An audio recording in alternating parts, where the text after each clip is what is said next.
Hello everyone, welcome to my YouTube channel maths लगाओ। आज हम आए हैं क्लास 12th एनसीईआरटी मैथ के चैप्टर 5 कंटिन्यूटी और डिफरेंशियबिलिटी के साथ। तो हम एक एक करके इसको समझते हैं कि पहले हम ये देखते हैं कंटिन्यूटी होता क्या है। ठीक है ना।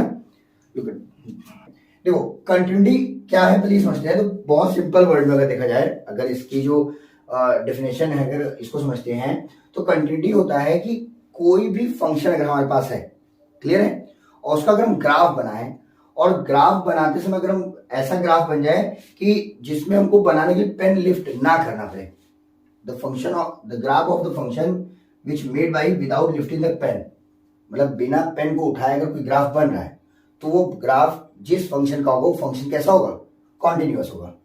सुनना मेरी बात। कंटिन्यूटी क्या है कि अगर हमने कोई फंक्शन का ग्राफ ड्रॉ किया है और वो ड्रॉ जो ग्राफ है वो बिना पेन उठाए बन जाए, जैसे कि हम इसका ग्राफ बनाए तो बिना पेन उठाए बन रहा है, तो अब ये कह सकते हैं ये जो भी फंक्शन होगा जैसे y equal to f x, तो ये कैसा होगा, कंटिन्यूअस होगा। क्लियर हो गया। अगर इस फंक्शन की बात करें और इसका ग्राफ अगर हम बनाए तो यहां तक तो आ जाएंगे, बट फिर इसके बाद यहाँ पे पेन उठाना पड़ेगा तभी तो ये बनेगा। तो अगर फंक्शन का ग्राफ बनाते समय पेन लिफ्ट करना पड़ रहा है, मतलब पेन उठाना पड़ रहा है, तो वो डिसकंटिन्यूअस होगा। वो फंक्शन कैसा होगा, डिसकंटिन्यूअस होगा। अगर ध्यान से देख पाओ तो ये फंक्शन यहां से यहां तक डिसकंटिन्यूअस है, नहीं है। क्या ये फंक्शन यहां से यहां तक डिसकंटिन्यूअस है, नहीं है। मतलब किसी एक पॉइंट पर ये फंक्शन क्या है, डिसकंटिन्यूअस है। क्लियर है। ये फंक्शन कैसा है, कॉन्टिन्यूअस है। क्यों? क्योंकि हमने बताया ना कि इसका ग्राफ अगर हम बनाएंगे तो वो पेन उठाने की जरूरत नहीं पड़ेगी, और जिस भी फंक्शन का ग्राफ अगर बिना पेन उठाए बन रहा है वो फंक्शन कैसा होगा, यहां पे फंक्शन कैसा है, कॉन्टिन्यूअस है, कॉन्टिन्यूअस फंक्शन। ये कैसा फंक्शन है, कॉन्टिन्यूअस फंक्शन। लेकिन अगर इस फंक्शन की बात करें तो ये फंक्शन कैसा है, डिसकंटिन्यूअस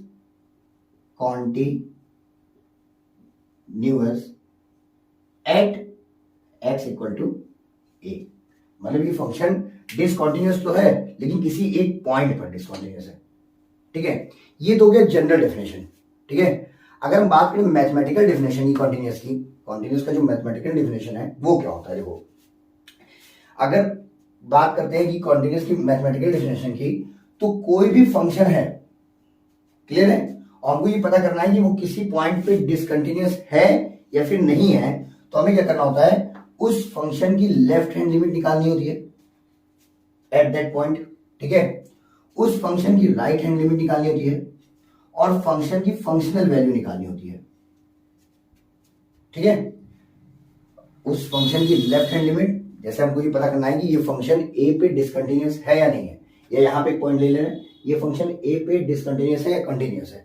ठीक है, तो हमको ए से लेफ्ट हैंड लिमिट, ठीक है, ए की राइट हैंड लिमिट निकालेंगे और फंक्शनल वैल्यू एट ए निकालेंगे। अगर ये तीनों इक्वल आ गया, अगर ये तीनों क्या आ गया, इक्वल आ गया, तब तो फंक्शन क्या होगा, कॉन्टिन्यूअस होगा। बट अगर ये तीनों में से कोई भी एक डिफरेंट आता है तो फंक्शन डिसकंटिन्यूअस होता है। क्लियर है। जैसे फॉर एग्जांपल अगर हम यहां पे देखें तो यहां पे इसकी फंक्शनल की ए से कम की वैल्यू दी हुई है, ये रहा। ठीक है, ए से ज्यादा ही वैल्यू दी हुई है, ये रहा। मान ले ए की वैल्यू रखने पर हमको मिल रहा है 0। लेट एज्यूम कर लें कि अगर ए की वैल्यू रखने पर 0 मिल रहा है, क्या तीनों वैल्यू सेम है, नहीं सेम है, यानी फंक्शन कैसा हो गया। बट अगर हम यहां देखें कि ए की वैल्यू ये रही, क्लियर है, लेफ्ट हैंड लिमिट हमने लिया और लेफ्ट हैंड लिमिट में भी ए की वैल्यू जो है वो ए की तरफ अप्रोच कर रही है, ए की वैल्यू की तरफ। जैसे यहाँ पे ये जो वैल्यू है ये एफ ए है, और हमने जब ए से लेस देन वैल्यू लिया है, लेफ्ट हैंड लिमिट लिया, तो वो भी किसकी तरफ अप्रोच कर रही है, ए की तरफ। हमने ए से ज्यादा वैल्यू ली तो वो भी किसकी तरफ अप्रोच कर रही है, ए की तरफ। तो हम कह सकते हैं यहाँ पे लगभग जो है ए की तरफ अप्रोच कर रही है दोनों, और एक ए, तो ये तीनों वैल्यू कैसी आ रही है, सेम आ रही है। ये फंक्शन कैसा होगा, कॉन्टिन्यूअस होगा। ठीक है, समझ में आ गया। अभी कोई क्वेश्चन है,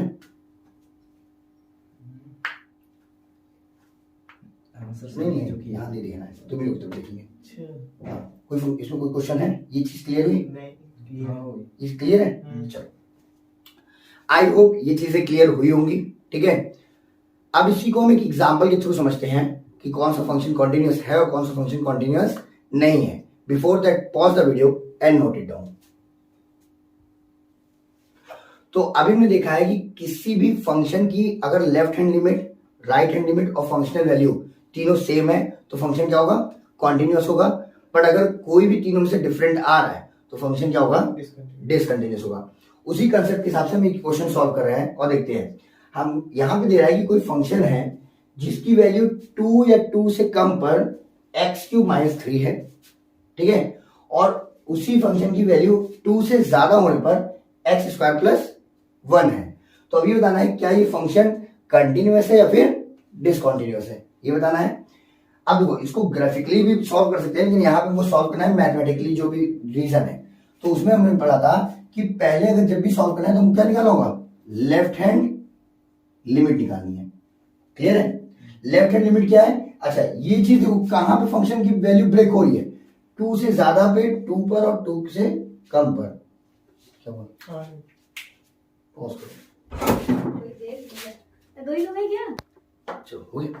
हाँ, तो अभी हम लोगों ने ये देखा था कि कोई भी फंक्शन कब कॉन्टिन्यूस है और कब डिसकंटिन्यूस है। उसी से रिलेटेड एक क्वेश्चन है और इस क्वेश्चन को हमको बताना है, इसी कंटिन्यूटी चेक करनी है। अब ये देखो फंक्शन ब्रेक कहां पे हो रहा है, तो यहाँ पे वैल्यू क्या दी हुई है, 2 से कम या 2 के इक्वल पर वैल्यू क्या है फंक्शन की, x³ - 3, और ग्रेटर देन 2 पे क्या है, x² + 1। यानी हमको फंक्शन की वैल्यू चेक करना है एट द पॉइंट 2। हमको ये चेक करना है कि एट द पॉइंट 2 ये फंक्शन कॉन्टिन्यूअस है या फिर डिसकंटिन्यूअस है। क्लियर है। और मैथमेटिकल डेफिनेशन के हिसाब से हमने बताया था कि किसी भी फंक्शन की left hand limit, right hand limit और फंक्शनल वैल्यू अगर इक्वल आ रही है तो वो फंक्शन उस पॉइंट पे क्या होगा, कॉन्टिन्यूअस होगा। तो हमको इस फंक्शन के लिए 2 पर अगर कुछ करना है तो 2 की लेफ्ट हैंड लिमिट चेक करनी है, 2 की राइट हैंड लिमिट चेक करनी है और फंक्शन की वैल्यू 2 पर चेक करनी है। अगर ये तीनों इक्वल आ रहे हैं तो हम कह देंगे ये जो फंक्शन है वो क्या है, कॉन्टिन्यूअस है। और अगर तीनों में से कोई भी डिफरेंट आ रहा है तो फंक्शन कैसा होगा, डिसकंटिन्यूअस होगा। तो एट द पॉइंट 2 अगर हम पहले चेक करें तो हमको लेफ्ट हैंड लिमिट निकालनी है। और ध्यान से समझना, लेफ्ट हैंड लिमिट क्या है कि फंक्शन लेफ्ट साइड से 2 पे अप्रोच कर रहा है। अगर x की वैल्यू लेफ्ट साइड से 2 पे अप्रोच करिए तो fx क्या होगा। अच्छा लेफ्ट साइड से 2 से अप्रोच करने वाला 2 से कम, मतलब क्या लेंगे, फंक्शन की वैल्यू जो है वो 2 से थोड़ा सा कम लेंगे। क्लियर है। इसी की हमको क्या निकालनी है, लिमिटेशन वैल्यू। तो लिमिटिंग h जो है वो h अप्रोच टू 0, क्योंकि h हमने बहुत छोटा सा फर्क लिया है और फंक्शन क्या हो जाएगा 2 माइनस में h। यहां क्लियर हो गया। अच्छा अब देखो 2 से अगर कम, 2 माइनस h मतलब क्या है, 2 से कम। तो ये 2 से कम के लिए ये फंक्शन होगा क्या, ये वाला होगा, कौन सा होगा, 2 से कम के लिए x³ - 3, यही होगा ना। अब बहुत ध्यान समझना, अगर fx में यहां x³ है तो f2 माइनस h में यहां क्या होगा, x। यहां लिमिटेशन h टेंड्स टू 0, यहां पे होगा 2 माइनस h का क्यूब माइनस में 3। अब h की वैल्यू रख दो, h की वैल्यू अप्रोच किस पे कर रही है, ये कितना फर्क है, मतलब 0, h टेंड्स टू 0 मतलब बहुत छोटा सा फर्क है। क्लियर है। तो अगर हम यहाँ पे वैल्यू रखें कितना आएगा, 2 माइनस 0 का क्यूब माइनस में 3, ये हो जाएगा 2 का क्यूब कितना होता है 8 माइनस में 3 इक्वल कितना आ जाएगा 5। ये क्या है, लेफ्ट हैंड लिमिट हो गई, लेफ्ट हैंड लिमिट हो गई। अब अगर हम बात करें राइट हैंड लिमिट की, राइट हैंड लिमिट क्या है कि 2 से थोड़ा सा ज्यादा, 2 से थोड़ा ज्यादा। अब 2 से थोड़ा सा ज्यादा मतलब कितना, f2 + h होगा, इस पे चेक करनी वैल्यू। ठीक है। अच्छा 2 से ज्यादा पे कौन सा फंक्शन होगा, ये होगा। अच्छा limiting value h tends to 0। अब देखो 2 से ज्यादा पे fx की वैल्यू क्या है, x² + 1। तो fx अगर x² + 1 है तो fx की जगह क्या रहेगा 2 + h, तो यहां क्या हो जाएगा 2 + h² + 1। समझ में आ रहा है। h की वैल्यू कितनी रखनी है, 0 रखनी है। तो 2 का स्क्वायर कितना होगा 4 + 1, 4 + 1 कितना होता है 5 होता है। तो हम ये देख सकते हैं कि लेफ्ट हैंड लिमिट और राइट हैंड लिमिट कैसे आ गई, सेम आ गई। अब फंक्शनल वैल्यू देखना है at the point 2, functional value देखना है एट द पॉइंट 2। तो 2 के इक्वल कौन सा इक्वेशन होगा, कौन सा फंक्शन होगा, फर्स्ट वाला होगा, एट द पॉइंट 2 ये वाला लेंगे। तो क्या होगा, एफ एक्स की एक्स क्यूब है, एक्स क्यूब में क्या लिखेंगे 2 का क्यूब, बात समझना ध्यान से, माइनस में 3 ये वाला लेंगे। एफ एक्स एक्स क्यूब है तो एफ क्यूब में क्या होगा 2 का क्यूब होगा, तो 2 का क्यूब कितना हो जाएगा 8 माइनस में 3 विच इज इक्वल टू 5। ठीक है, तो हम देख सकते हैं लेफ्ट हैंड लिमिट भी 5 है, राइट हैंड लिमिट भी 5 है और फंक्शनल वैल्यू भी 5 है। तो अगर तीनों सेम आ गया तो फंक्शन कैसा होता है, कॉन्टिन्यूस हो सकता है। तो हम लिख सकते हैं this function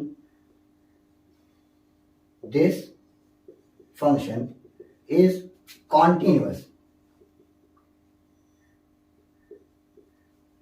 at x equal to 2, यानी x इक्वल टू 2 पर ये फंक्शन क्या है, कॉन्टिन्यूअस है। आई होप ये क्वेश्चन क्लियर हुआ होगा। ठीक है, so pause the video and note it down. तो आई होप इसके पहले जो क्वेश्चन लगाया होगा वो क्लियर हुआ होगा। उसी की तरह से हमको एक बार इसको चेक करना है कि अगर कोई फंक्शन है जिसकी वैल्यू लेस देन 2 और इक्वल टू पे 2x प्लस 3 है और ग्रेटर देन 2 पे 2x माइनस 3 है, तो ये वैल्यू जो ये फंक्शन है ये एट द पॉइंट 2, क्योंकि 2 पे ही लेस देन 2 इक्वल टू 2 पर हमको चेक करना है, तो एट द पॉइंट 2 ये फंक्शन कॉन्टिन्यूअस है या फिर डिसकंटिन्यूअस है। क्लियर है, अब इसको देखना है। तो कोई भी फंक्शन की हमको कंटिन्यूटी और डिसकंटिन्यूटी अगर चेक करनी है तो हमको क्या पता होना चाहिए, उसकी left hand limit, right hand limit और फंक्शनल वैल्यू, ये दोनों लिमिटेशन वैल्यू होगी और ये कैसे वैल्यू होगी, फंक्शनल वैल्यू होगी। तो पहले हम देखते हैं इसकी लेफ्ट हैंड लिमिट निकालते हैं, LHL। लेफ्ट हैंड लिमिट क्या है कि 2 से कम पर, और 2 से कितना कम है तो 2 माइनस एच लिख रहे हैं, एच मतलब बहुत स्मॉल डिफरेंस है। क्लियर है, स्मॉल डिफरेंस मतलब एच टेंस टू, अच्छा ये फंक्शन 2 माइनस एच पे लिखना है, तो limitation value h tends to 0 function 2 minus h पर। अब 2 माइनस एच का मतलब क्या है कि 2 से कम, और 2 से कम तो कौन सा फंक्शन दिया जाएगा, ये वाला 2x plus 3।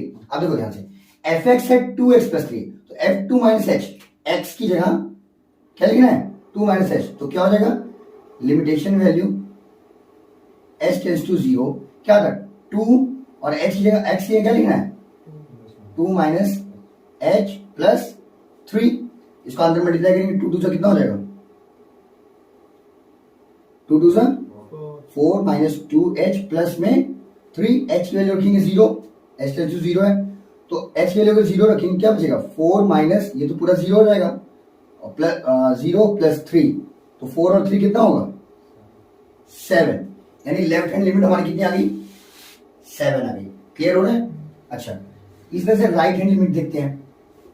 Right hand limit बहुत ध्यान समझना, राइट हैंड लिमिट अगर लेंगे तो यहां पर क्या लेना है 2 प्लस एच लेना होगा, फंक्शनल वैल्यू 2 से ज्यादा पर, तो 2 से ज्यादा पर कौन सा होगा, आई थिंक ये वाला होगा 2 से ज्यादा पे, ये तो होगा ना 2 से ज्यादा पे फंक्शन। अच्छा तो अगर हम इसकी लिमिटेशन वैल्यू ले लें कि लिमिटेशन h टेंस टू 0 है, तो फंक्शन कौन सा लेंगे function 2 plus H, 2 plus H. अब देखो एफ एक्स पे ये वाला लेना है 2 से ज्यादा पे, तो अगर 2 से ज्यादा पे लेना है तो यहां पे x क्या लिखेंगे लिमिट h टेंस टू 0, क्या था 2 है, x क्या लिखेंगे 2 प्लस एच। क्लियर हो रहा है, और प्लस माइनस में 3, आई होप क्लियर हो रहा होगा। ठीक है ना, अब अंदर मल्टीप्लाई करो, limit h tends to 0, 2 2 4 plus 2 का h हो गया 2h माइनस में 3, h की जगह 0 रख दो, तो अगर h की जगह 0 रखेंगे तो कितना आएगा 4 माइनस में 3 होगा, क्योंकि ये टर्म तो 0 हो जाएगा, 4 माइनस 3 कितना होगा 1 होगा। अच्छा यहीं पे डिफरेंट आ गया, लेफ्ट हैंड लिमिट ही राइट हैंड लिमिट क्या आ गई डिफरेंट में आ गई, तो फंक्शन वैल्यू चेक करना बेकार है, क्योंकि यहीं से पता चल गया ना कि फंक्शन कैसा है डिसकंटिन्यूअस है। अगर मान लो फंक्शन वैल्यू निकालनी भी होती तो f इक्वल टू 2 किस पे होता, इस फंक्शन में होता, यहाँ पे f की जगह डायरेक्ट 2 लेते, 2 2 4 3 7 होता, इसके इक्वल आता।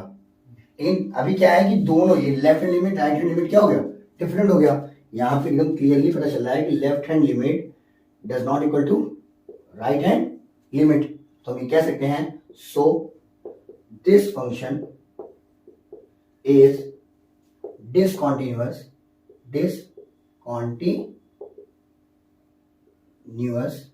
एट x इक्वल टू 2, यानी x 2 पर जो है ये फंक्शन कैसा होगा, डिसकॉन्टिन्यूअस होगा।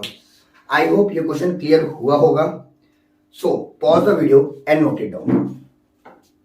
ठीक है, चलो, तो जिस तरह से हम लोगों ने अभी कंटिन्यूटी खत्म की है उससे रिलेटेड 5.1 में बहुत से क्वेश्चन हैं। ठीक है, सारे क्वेश्चन को सॉल्व करो, प्रैक्टिस करो, और जो भी क्वेश्चन नहीं आ रहा है उसको आप कमेंट बॉक्स में कमेंट करके बताइए, क्योंकि ये वन शॉट वीडियो है, पूरे चैप्टर की वीडियो तो है एक्सरसाइज की, तो वन शॉट वीडियो है, हम खाली कॉन्सेप्ट क्लियर कर दे रहे हैं। तो कॉन्सेप्ट क्लियर हो रहा है और जो भी क्वेश्चन आपको नहीं आ रहा है कमेंट बॉक्स में आप कमेंट करिए, उस पर अलग से वीडियो बनाई जाएगी।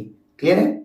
चलो, अब हमारी जो नेक्स्ट टॉपिक है वो है डिफरेंशियबिलिटी। ठीक है, और जैसे डिफरेंशियबिलिटी का पॉइंट है ना, वैसे ही इसको समझने से पहले एक चीज समझना है जिसको बोलते हैं स्लोप।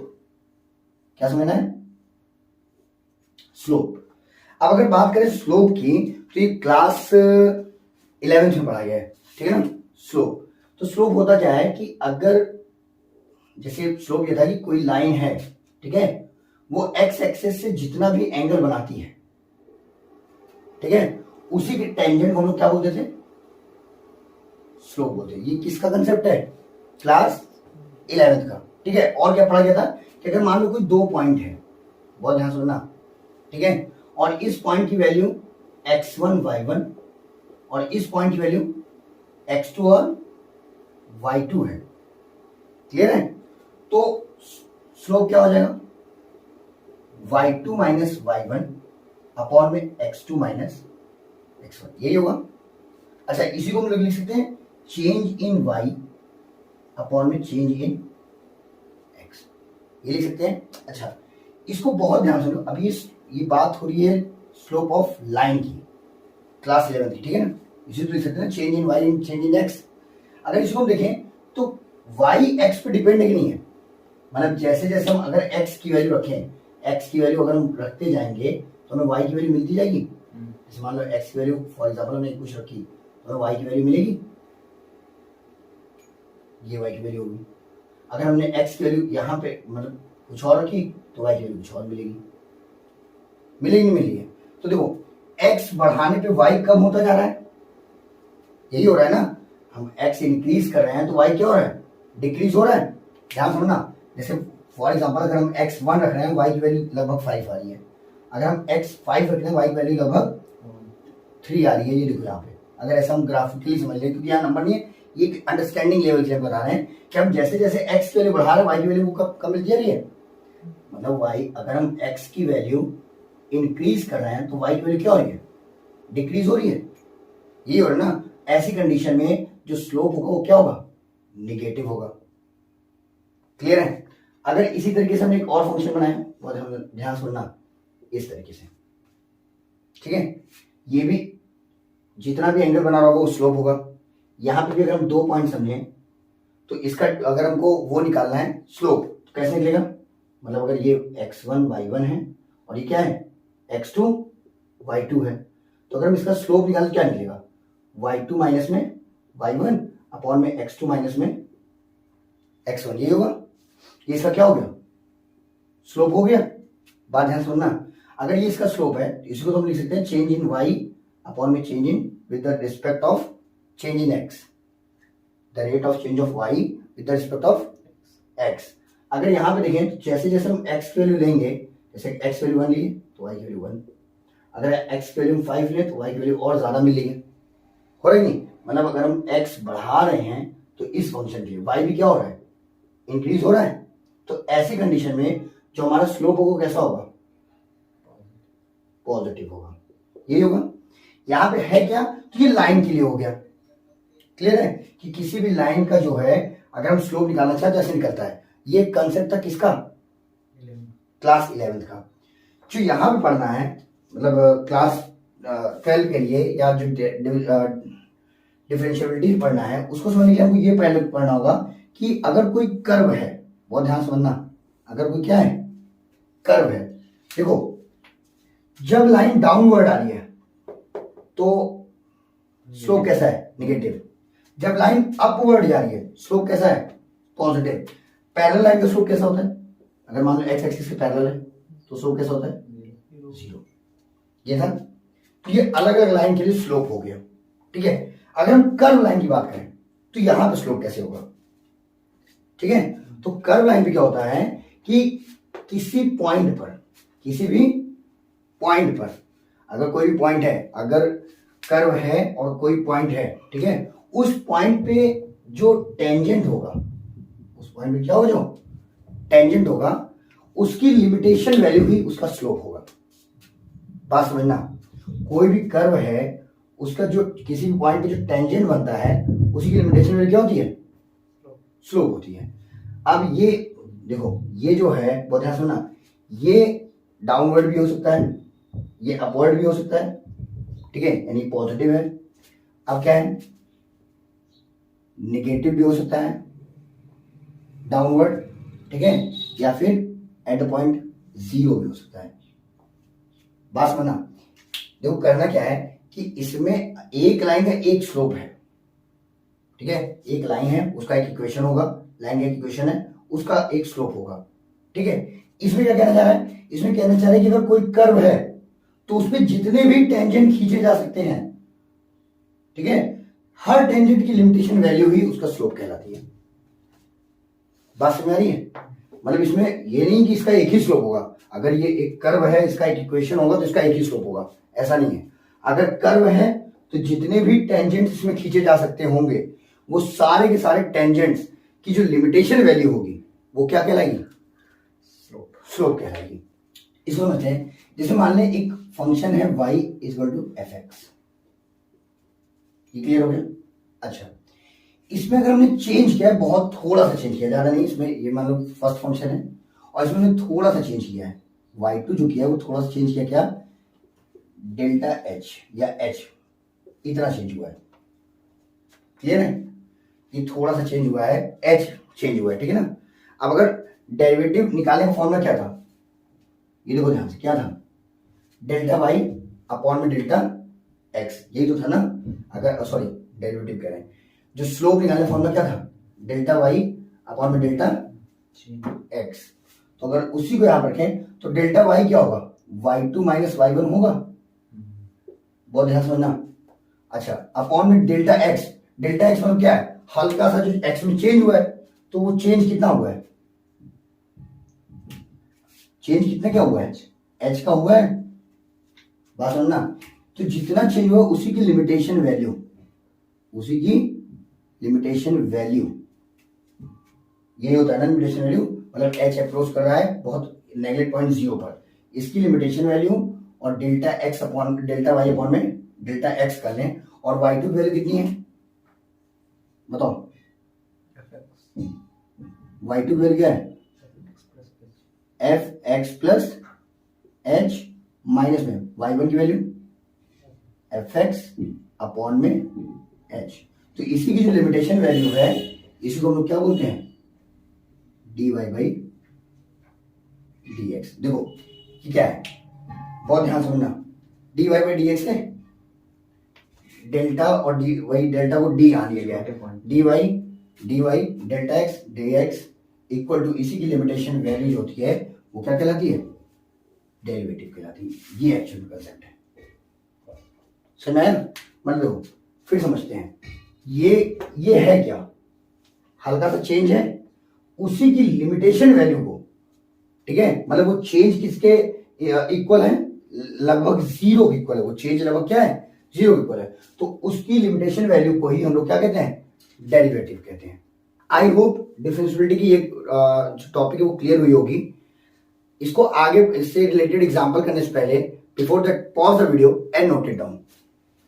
हाँ, तो अभी हमने देखा है कि डिफरेंशियबिलिटी एक्चुअल में होता क्या है, किसी भी कर्व के स्लोप की लिमिटेशन वैल्यू को ही हम क्या बोलते हैं, डिफरेंशियबिलिटी बोलते हैं। एक्चुअल में डिफरेंशियबिलिटी क्या है, किसी भी कर्व के स्लोप की जो लिमिटेशन वैल्यू है वो क्या कहलाती है, डिफरेंशियबिलिटी कहलाती है।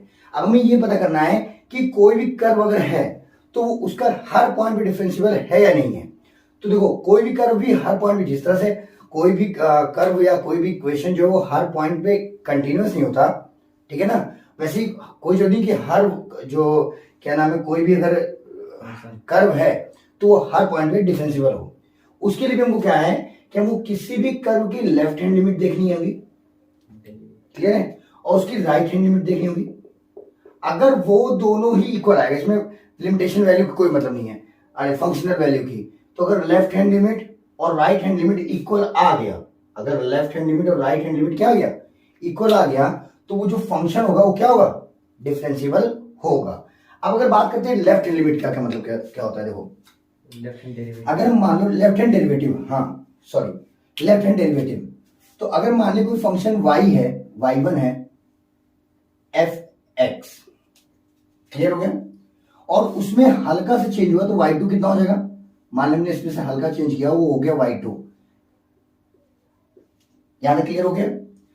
तो अगर हमको लेफ्ट हैंड डेरिवेटिव देखना है तो लेफ्ट हैंड डेरिवेटिव के लिए लिमिट h टेंड्स टू 0, क्या था फॉर्मूला, f(x) प्लस h, और सॉरी लेफ्ट हैंड है तो h थोड़ा कम हो रहा है, ठीक है ना, लेफ्ट हैंड डेरिवेटिव देखना है तो h क्या होगा, लेफ्ट हैंड डेरिवेटिव के लिए h जो है वो थोड़ा सा, x जो है वो h मतलब कम होगा, यहां तक क्लियर हो गया।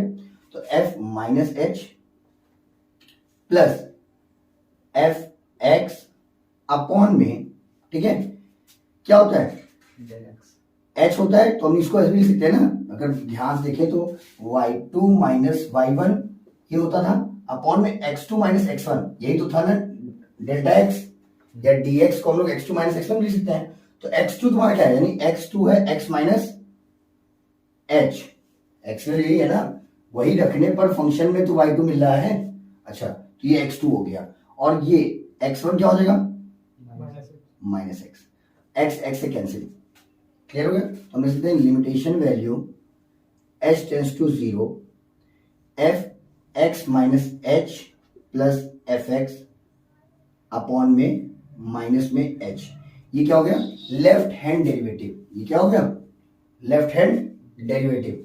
तो इससे हम लेफ्ट हैंड डेरिवेटिव निकालेंगे, क्लियर है। इसी तरह से अगर हम राइट हैंड डेरिवेटिव निकालें, कौन सा डेरिवेटिव निकालें, राइट हैंड डेरिवेटिव। अब राइट हैंड डेरिवेटिव में भी सेम चीज है कि मान ले कोई फंक्शन है f(x), उसमें से थोड़ा सा चेंज हुआ और ये चेंज राइट हैंड है, यानी h प्लस x होगा, ये तुम्हारा y2 आ गया, और ये क्या है, y1 है।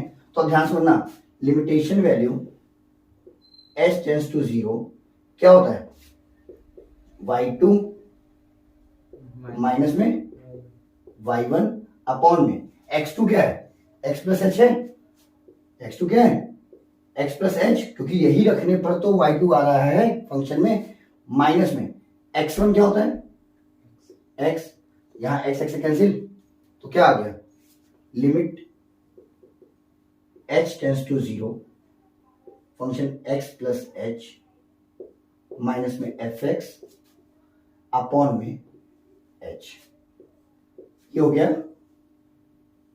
राइट हैंड डेरिवेटिव, क्लियर है। तो इन दोनों में किसी भी फंक्शन की वैल्यू रखेंगे, क्लियर है। अगर दोनों इक्वल आ गया, बात समझना, तब तो वो फंक्शन उस पॉइंट पर, वो कर्व जो है उस पॉइंट पर डिफरेंशिएबल है। अगर दोनों डिफरेंट आता है तो वो कर्व उस पॉइंट पर डिफरेंशिएबल नहीं है। आई होप क्लियर हुआ होगा। तो आई होप यहां तक क्लियर हुआ होगा। अच्छा यहाँ पे एक दिक्कत देखो, ये हो गया, यहाँ माइनस रहेगा क्योंकि y2 माइनस y1 होता है ना, y2 माइनस y1, तो यहाँ माइनस रहेगा, ठीक है। आई होप अब क्लियर हुआ होगा। So pause the video and note it down. तो अभी मुझे चेक करना है कि जो फंक्शन दिया हुआ है ये डिफरेंशिएबल है या फिर नहीं है एट द पॉइंट 2, यानी पॉइंट 2 पर ये फंक्शन डिफरेंशिएबल है या फिर नहीं है।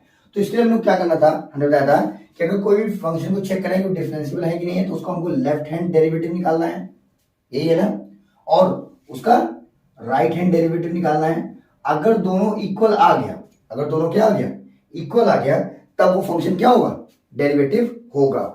अगर हम बात करें पहले लेफ्ट हैंड डेरिवेटिव की, किसी LHD लेफ्ट हैंड डेरिवेटिव निकालते हैं, ठीक है ना। लेफ्ट हैंड डेरिवेटिव अगर निकालना है तो उसके फॉर्मूला क्या था, लिमिट h टेंड्स टू 0।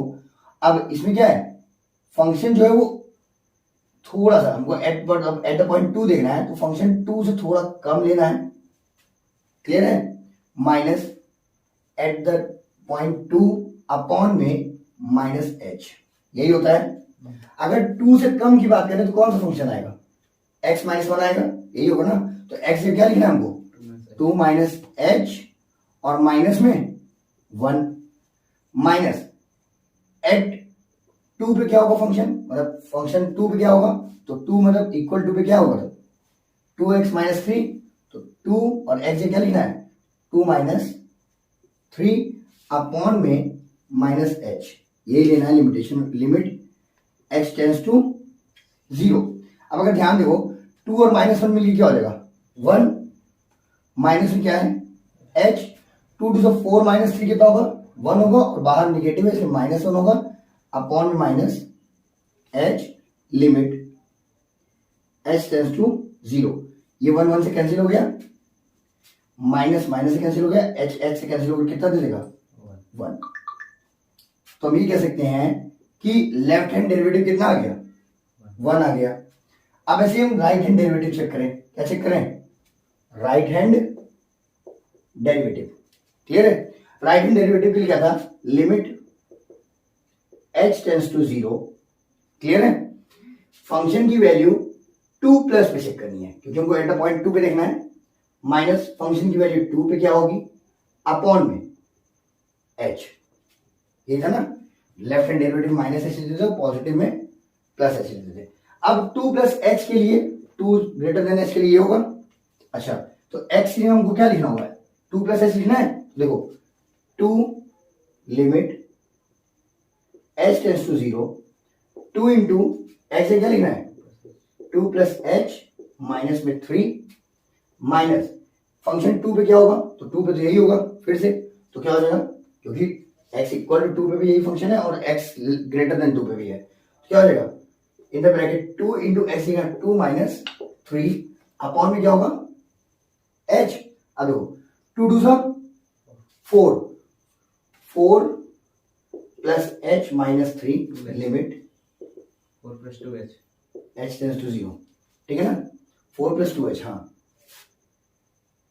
2 से अंदर मल्टीप्लाई होगा, माइनस में 2 टू 4 माइनस 1, 2 टू 4 माइनस 3 1 होगा, और बाहर माइनस हो जाएगा, ठीक है ना। अच्छा, ये माइनस 3 माइनस 1 मिल करके अपॉन में h, ये माइनस 3 माइनस 1 मिल करके माइनस 4 हो जाएगा, और ये माइनस 4 इस प्लस 4 से कैंसिल, ये h से कैंसिल हो जाएगा, तो लिमिट कितनी आ गई 2 आ गई। तो हम देख सकते हैं लेफ्ट हैंड डेरिवेटिव कितना आया है 1, राइट हैंड डेरिवेटिव कितना आया है 2। तो क्या दोनों डेरिवेटिव डिफरेंट है कि सेम है, डिफरेंट है।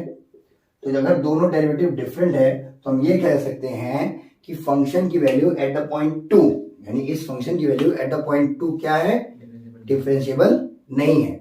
अगर यही चीज सॉल्व करने के बाद दोनों इक्वल आ जाता, अगर हम सॉल्व करते और यही चीज क्या होता, ये पॉइंट अगर इक्वल आ जाता तो हम कहते हैं कि हाँ, मतलब सॉल्व पूरा करने का प्रोसेस ऐसे ही रहेगा, ठीक है।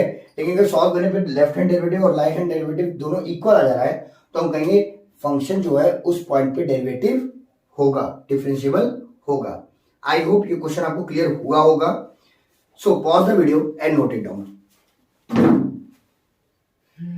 तो अभी हमने देखा है कि कौन सा फंक्शन जो है वो डिफरेंशिएबल है और कौन सा फंक्शन डिफरेंशिएबल नहीं है।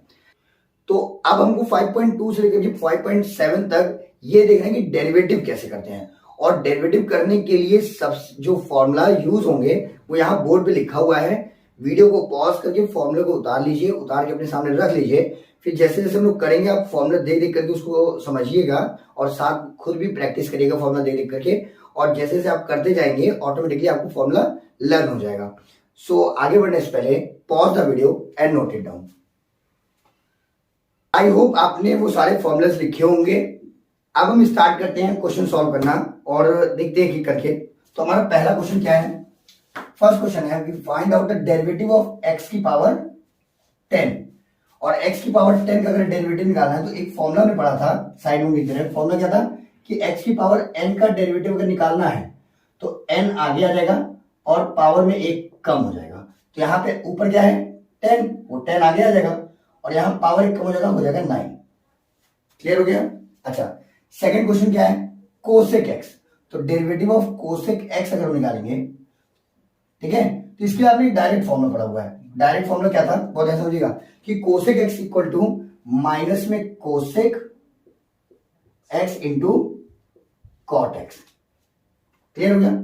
थर्ड अगर हम सॉल्व करें, बहुत ध्यान से, थर्ड तो हम किसका डेरिवेटिव निकालना है, तो डेरिवेटिव अगर हमको फाइंड करना है 2e की power x plus 3 sine x plus 3 का, इसका हमको क्या निकालना है, डेरिवेटिव निकालना है। तो आपने पढ़ा होगा, भी हमने क्वेश्चन दिया था कि अगर u और प्लस v का डेरिवेटिव निकालना होगा तो u का डेरिवेटिव अलग निकालेंगे और v का अलग। एक फॉर्मूला हमने ऐसे लिखवाया था ना, derivative of u plus v अगर निकालना है dx, तो u का डेरिवेटिव अलग और v का, ये देखो ये ऊपर डॉट, जो ऊपर हमने फॉर्मूले में हमने ऐसे वो लगाया हुआ स्लैश, इसका मतलब डेरिवेटिव भी होता है। इसको भी हम लोग ऐसे भी लिख सकते हैं और du बाई dx लिख सकते हैं, ठीक है।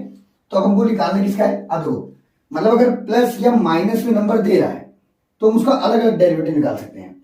तो हमें क्या करना है, देखो कांस्टेंट नंबर बाहर आ जाएगा, 2e की पावर x मतलब इसका डेरिवेटिव प्लस 3 कांस्टेंट है बाहर आ जाएगा, derivative of sine x upon dx और प्लस में 3 का डेरिवेटिव, 3 का डेरिवेटिव। अब बहुत ऐसा समझेगा, 2 तो ऐसे ही रहेगा, ठीक है।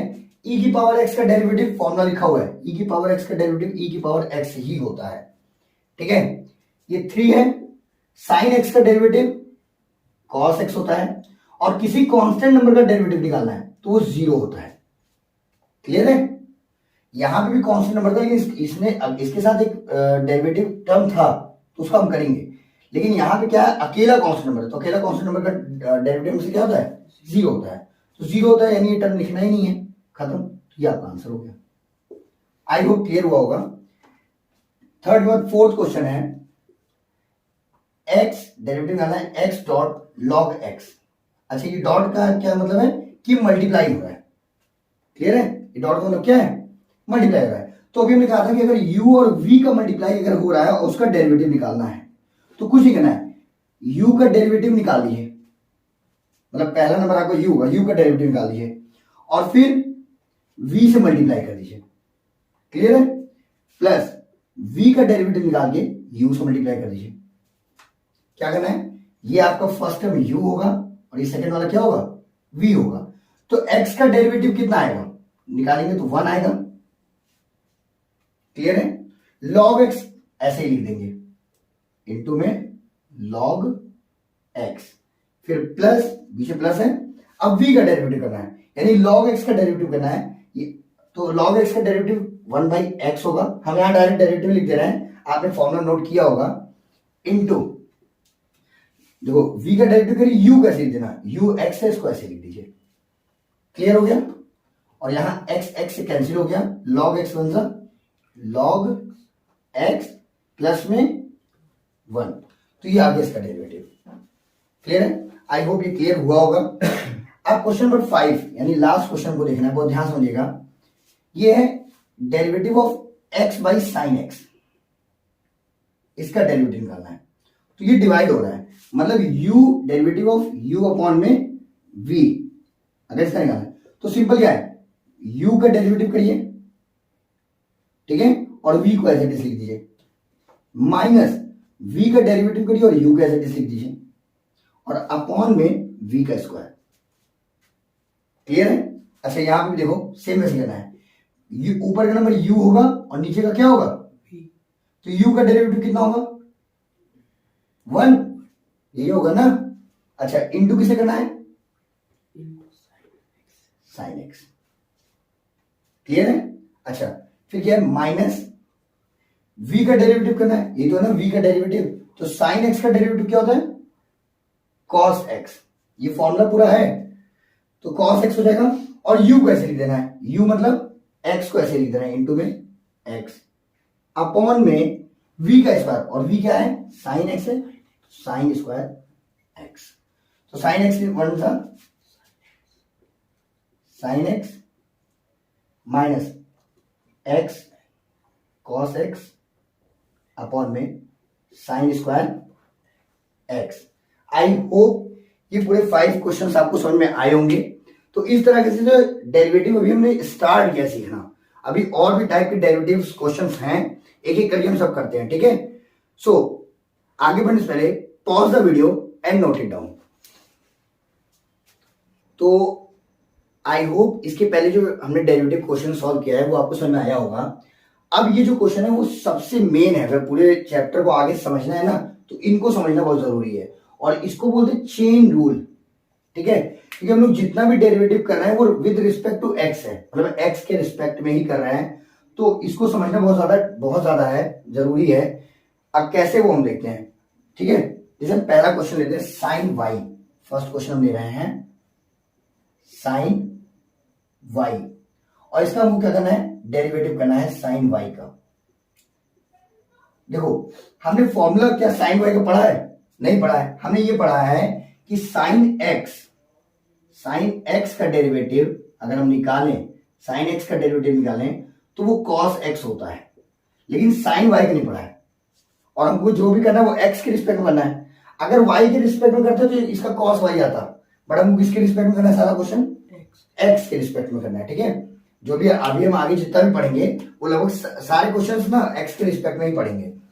तो अब एक्स के रिस्पेक्ट में क्या होगा, तो देखो एक्स के रिस्पेक्ट में अगर तुमको कोई चीज सॉल्व करनी है तो उस टर्म को तुम एक्स एज्यूम कर लो, ठीक है। इसको मान लेना कि ये एक्स है। अगर ये एक्स होता, बहुत ध्यान समझना, अगर ये एक्स होता इसका डेरिवेटिव क्या होता? कॉस एक्स होता, यही तो होता। अगर एक्स होता तो क्या होता? कॉस एक्स होता। तो हमने कॉस और एक्स हमने किसको एज्यूम किया है? वाई को, तो कॉस वाई लिख दो। यहां तक क्लियर हो गया? अच्छा, अभी तुम लोग ये कहोगे सर फिर बात तो वही हुई ना, आपने एक्स के डेरिवेटिव में वाई का तो निकाला है, ठीक है। तो अभी हमने इसको एक्स एज्यूम करके लिखा था तो निकाल दिया। अब क्या करेंगे, जिसको एक्स एज्यूम किया, जैसे छोटा क्वेश्चन है, अभी आगे और भी बड़ा बड़ा क्वेश्चन पढ़ेंगे हम लोग, तो करेंगे क्या, पहले हमने एक्स एज्यूम करके इसको निकाल दिया, ठीक है। अब जिसको एक्स एज्यूम करो उसका अलग से करो, मतलब वाई का डेरिवेटिव फिर से निकालो, तो वाई का डेरिवेटिव फिर से निकालेंगे dy बाई डी एक्स, और इसका डेरिवेटिव अब आगे नहीं निकलेगा। क्यों? क्योंकि y का डेरिवेटिव y के टर्म में होता तो निकल सकता था, लेकिन y का डेरिवेटिव x के टर्म में यही सम अप हो जाएगा। यानी इसका जो आंसर आएगा y का cos y dot dy by D x. Clear हो गया? अच्छा, ये चीज और ज्यादा क्लियर होंगी अगर अभी आगे चैप्टर पे जैसे हम लोग आगे बढ़ेंगे होंगे और क्लियर। जैसे सेकंड क्वेश्चन देखें, देखिए cos स्क्वायर एक्स क्यूब, इसका हम लोग क्या निकालना है? डेरिवेटिव निकालना है। इसका हम लोग क्या निकालना है? तो इसका डेरिवेटिव निकालना है विद रिस्पेक्ट ऑफ, यही होगा। अच्छा, ये जो कॉस स्क्वायर एक्स है ना, इसको हम लोग ऐसे भी लिख सकते हैं, होल स्क्वायर। क्लियर है? अब सोचो कि क्या हमें ये पता है कि डेरिवेटिव ऑफ कॉस एक्स जो होता है वो माइनस साइन एक्स होता है, बट कॉस स्क्वायर एक्स का कोई डेरिवेटिव हमने फॉर्मूला नहीं पढ़ा है। कॉस स्क्वायर एक्स का कोई डेरिवेटिव फॉर्मूला नहीं पढ़ा है, लेकिन अगर इसको हम एक्स एज्यूम कर लें तो कोई फॉर्मूला बनेगा। अगर इसको हम एक्स एज्यूम करें तो एक्स स्क्वायर, इसका डेरिवेटिव क्या होगा? 2x होगा, x की पावर n से। तो हमने इसको एक्स एज्यूम किया, होल पावर बन जाएगा। पहले पावर का करना है, पहले किसका करना है? पावर का। तो कितना आएगा? अगर हम इसको x एज्यूम करेंगे तो 2x आएगा। वैसे अगर इसको हम x एज्यूम किए हैं तो इसका आएगा 2 और x से क्या लिखेंगे? cos x cube. देखो जिसको x एज्यूम करेंगे उसका निकाल लेंगे। क्लियर हो गया? डॉट। अब पावर खत्म, पावर का डेरिवेटिव हो गया, क्योंकि अब जिसको x एज्यूम करेंगे उसका करेंगे। हमने किसको x एज्यूम किया है? cos x क्यूब को, ठीक है। cos x क्यूब के लिए भी कोई फॉर्मूला नहीं है, तो अगर इसकी जगह हम x एज्यूम कर लें तो cos x का हो जाएगा। cos x का क्या होता है? Minus sine x. तो डॉट, ये देखो मल्टीप्लाई है, माइनस साइन, और x हमने किसको, cos x का माइनस साइन एक्स होता है, लेकिन x जगह हमने x किसको एज्यूम किया है?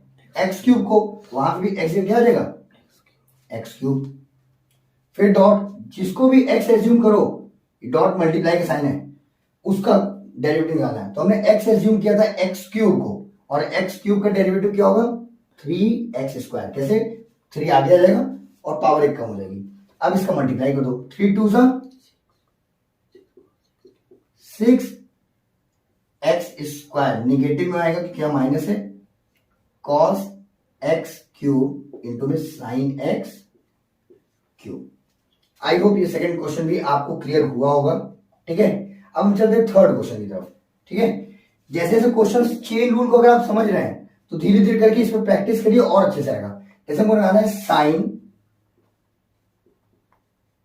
ए एक्स प्लस बी, इसका डेरिवेटिव निकालना है। इसका क्या निकालना है? डेरिवेटिव निकालना है। बहुत ध्यान से समझना, इसका अगर हमको डेरिवेटिव निकालना है तो ये साइन और ये पूरा एक्स है, क्योंकि देखो साइन एक्स का डेरिवेटिव हमको पता है कि कॉस एक्स होता है, ये हमको पता है कि साइन एक्स का क्या होता है, बट इसका तो नहीं पता ना कि साइन ए एक्स प्लस बी का डेरिवेटिव क्या होता है। तो इसको एक्स एज्यूम कर लो। अब अगर इसको एक्स एज्यूम करो तो साइन एक्स का डेरिवेटिव क्या होता है? कॉस एक्स होता है, और एक्स की हम क्या लिखेंगे? ए एक्स प्लस बी, ये लिखेंगे। अब देखो जिसको एक्स एज्यूम किया उसका करेंगे, तो अगर इसका हम डेरिवेटिव करें ए एक्स प्लस बी का, तो ए कांस्टेंट है, बाहर निकलेगा, है ना, प्लस में प्लस अगर आ जाएगा, क्योंकि हमको इसको एक्स एज्यूम किया तो इसका हमको डेरिवेटिव करना है, तो अब हम इसका डेरिवेटिव करेंगे तो इसका तो अलग अलग भी हो सकता है। तो अगर इसका डेरिवेटिव करें ए एक्स का डेरिवेटिव अगर हम करें तो हमें पता है कि ए बाहर आ जाएगा। देखो यहाँ पे ए क्या हो जाएगा? बाहर आ जाएगा, और एक्स का डेरिवेटिव कर देंगे।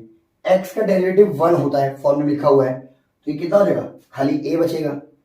और b को कांस्टेंट नंबर हम एज्यूम करेंगे, क्योंकि a और b as a constant number use करते हैं, तो b का क्या हो जाएगा? डेरिवेटिव 0 हो जाएगा, प्लस में 0, यही तो होगा ना, और प्लस में 0 कोई वैल्यू नहीं, तो एक्चुअल में ये आएगा इसका डेरिवेटिव। इसका डेरिवेटिव आएगा a cos ax plus b। I hope clear हुआ होगा। फोर्थ और लास्ट क्वेश्चन करते हैं। Before that pause the video and note it down. हाँ, तो अब हम चलते हैं क्वेश्चन नंबर 4 की तरफ। ठीक है, क्वेश्चन नंबर 4 क्या है? फोर्थ क्वेश्चन जो है वो है रूट में tan रूट x। क्लियर है? अब बहुत ध्यान सुनना। अब हमने ये पढ़ा है कि डेरिवेटिव ऑफ tan, यानी tan x का डेरिवेटिव कितना होता है? sec स्क्वायर x, यही होता है ना। बट क्या रूट में tan और रूट x का ऐसा कोई डेरिवेटिव पढ़ा गया है? नहीं पढ़ा गया ना। तो अगर हम इसको ध्यान से करें तो हम इसको ऐसे लिख सकते हैं, tan रूट x की पावर 1/2, क्योंकि रूट की पावर क्या होती है? 1/2 होती है। अब इसको अगर देखो तो पावर का हम लोग कर सकते हैं, और पावर का हमने एक पढ़ा है x की पावर n का, ये पढ़ा है कि नहीं? x की पावर n का। तो ध्यान देखो, अगर हम इसको x एज्यूम कर लें और ये n, तो x की पावर n का क्या होता है? n आगे आ जाता है, यही तो होता है ना, n आगे आ जाता है, और फिर x, क्योंकि हमने x इसको एज्यूम किया है, तो जिसको एज्यूम करेंगे वो लिख देंगे। इसकी पावर कितनी हो जाएगी? तो 1/2 में से माइनस कर दो, क्या आएगा? 1/, नेगेटिव में 1/2, यही होगा ना। अच्छा, अब जिसको tan एज्यूम करें हैं, जैसे जिसको x एज्यूम करें हैं, ये करना, इसका अगर हम करते हैं तो इसका क्या होगा? इनटू में, इसको हमने x एज्यूम किया है ना, तो tan x क्या होता है? sec square x। तो tan रूट x का क्या होगा? sec स्क्वायर x स्क्वायर, और x हम अब की इसको x एज्यूम करो तो रूट में x हो जाएगा। समझ में आ रहा है? फिर इसका डेरिवेटिव करो जिसको x एज्यूम किया हो, तो रूट x का करो, तो रूट x को तुम लोग कैसे लिख सकते हो? x की पावर 1/2 लिख सकते हैं, ये लिख सकते हैं ना, x की पावर 1/2। तो देखो अगर इसको इसका हम डेरिवेटिव करेंगे तो 1/2 आगे आ जाएगा, और पावर में से क्या हो जाएगी? 1 में से माइनस करेंगे तो -1/2 आएगा। ठीक है ना, तो हम इसको लिख सकते हैं इनटू में 1/2 x की पावर -1/2। यानी क्लियर हो गया? नेक्स्ट 1/2 और 1/2 को मल्टीप्लाई करो, कितना हो जाएगा? 1/4। क्लियर है? ये चीज जो ऊपर पॉजिटिव निगेटिव है वो नीचे क्या हो जाएगी? ध्यान देना, tan रूट x की पावर 1/2 कैसा हो जाएगा? पॉजिटिव हो जाएगा, into sec square root x, और सेम चीज यहां पे भी होगा, क्योंकि 1/2 तो बाहर आ गया है, बचे क्या? 1/, रूट 1/, x की पावर 1/2। निगेटिव है और नीचे क्या हो जाएगा? पॉजिटिव हो जाएगा। अब इसको सम अप कर दो, तो sec स्क्वायर x कौन सा? sec स्क्वायर, और x जगह रूट x, इसका अपॉन में 4। देखो 1/2 पावर अभी मैंने बताया ना, जब कोई चीज रूट में होती है उसकी पावर 1/2 होती है ना, तो 1/2 को हम रूट में लिख सकते हैं। मतलब ये चीज कैसा हो जाएगा? यहां पहले इसको लिख दो, रूट में x और रूट में tan रूट x। आगे आंसर। आई होप ये क्वेश्चन क्लियर हुआ होगा। तो चेन रूल से रिलेटेड जितने भी क्वेश्चन है उसको लिया जाए और लेकर के उसको सॉल्व करो। जो भी क्वेश्चंस नहीं आ रहे हैं उसको आप कमेंट बॉक्स में कमेंट करके बता सकते हैं। हम चलते हैं आगे के टाइप के डेरिवेटिव की तरफ। Before that pause the video and note it down. तो अभी हमने देखा है कि चेन रूल से कैसे हम लोग डेरिवेटिव करते हैं, और वो चेन रूल बहुत बहुत बहुत बहुत ज्यादा इंपॉर्टेंट है। अगर डेरिवेटिव आगे तुमको चाहते हो कि अच्छे से आ जाए, चेन रूल पे फोकस ज्यादा कर लेना। चेन रूल अगर आ रहा है अच्छे से तो बाकी धीरे धीरे सब प्रैक्टिस पे है, आने लगेगा। ये एक है डेरिवेटिव ऑफ इम्प्लिक्ट फंक्शन। ये इम्प्लिक्ट फंक्शन का डेरिवेटिव क्या है? तो इम्प्लिक्ट फंक्शन का डेरिवेटिव है कि देखो हम लोग जो भी डेरिवेटिव निकालेंगे, यानी हमारी क्लास में जो भी डेरिवेटिव चलेगा वो विद रिस्पेक्ट टू एक्स रहेगा। क्लियर है? अब डेरिवेटिव में क्या होगा, अभी तक जो हम लोग क्वेश्चन कर रहे थे ना, जैसे अभी हमने लास्ट में क्वेश्चन किया, मान लीजिए साइन एक्स कर दिया, तो ये इसको हम लोग वाई लिख सकते हैं, और अगर हम इसका डेरिवेटिव करेंगे तो d Y by D x जो है वो ये एक्चुअल में ये आ जाएगा आंसर। हो क्या रहा है कि इसमें y जो है वो एक तरफ दे रहा है और x जो है वो एक तरफ दे रहा है। अब इम्प्लीट फंक्शन में होगा क्या, इम्प्लीट फंक्शन में आपको सब ना x और y मर्ज करके दे देगा, चाहे इस साइड मर्ज करके देगा, इस साइड मर्ज करेगा, दोनों साइड दे देगा। तो करना क्या है ना, डेरिवेटिव चेन रूल से करना है। बस इतना समझना कि इसका हमको डेरिवेटिव करना है बोथ ऑफ साइड का, वो भी किस रूल से, चेन रूल से। पहली चीज बोथ ऑफ साइड का हमको डेरिवेटिव करना है चेन रूल से। फिर d Y by D x अगर जहां जहां है सबको एक तरफ लेकर के कॉमन निकाल लेना है। क्लियर हो गया? तो ऐसे फंक्शन को ही हम लोग इम्प्लीट फंक्शन कहते हैं और ऐसे ही उसका करते हैं। क्लियर है? जैसे हम ये अलग कर रहे हैं, देखो ध्यान से। हम कहेंगे कि derivative of both side, derivative of both side with respect to x. X के रिस्पेक्ट में दोनों साइड कर लो, ठीक है ना। अब x का डेरिवेटिव कितना हो जाएगा, 1 होगा। थोड़ा मैं यहाँ जल्दी लिख दे रहा है ना, क्योंकि अगर आप चेन रूल पे प्रैक्टिस कर ले रहे हैं तो उसके बाद आपको ये चीज ऐसी होने लगेगी। तो x का डेरिवेटिव कितना आ जाएगा, 1। y का डेरिवेटिव तो dy बाई dx, और पाई का डेरिवेटिव कितना होगा, तो pi is a constant number, और कांस्टेंट नंबर का डेरिवेटिव कितना होता है, 0। तेज से बोल सकते हो, पाई का डेरिवेटिव कितना होता है, 0 होता है। हम ये कह रहे हैं तेज से बोल सकते हो, ठीक है ना, अगर कुछ पूछा जाएगा तो, अगर आ रहा है तो। चलो अब क्या करना है, d Y by D x को इधर ही रहने दो, 1 को उधर कर दो, तो minus d Y by D x equal to कितना हो जाएगा, -1, माइनस में cancel, d Y by D x की वैल्यू कितनी आ गई, 1। तो ये है इम्प्लीट फंक्शन का डेरिवेटिव। क्लियर है? इसका एक एग्जांपल हम लोग और देखते हैं, ठीक है। सेकंड देखो ध्यान से, अगर हम इसको ऐसे लिखें x plus y equal to cos y. Clear है?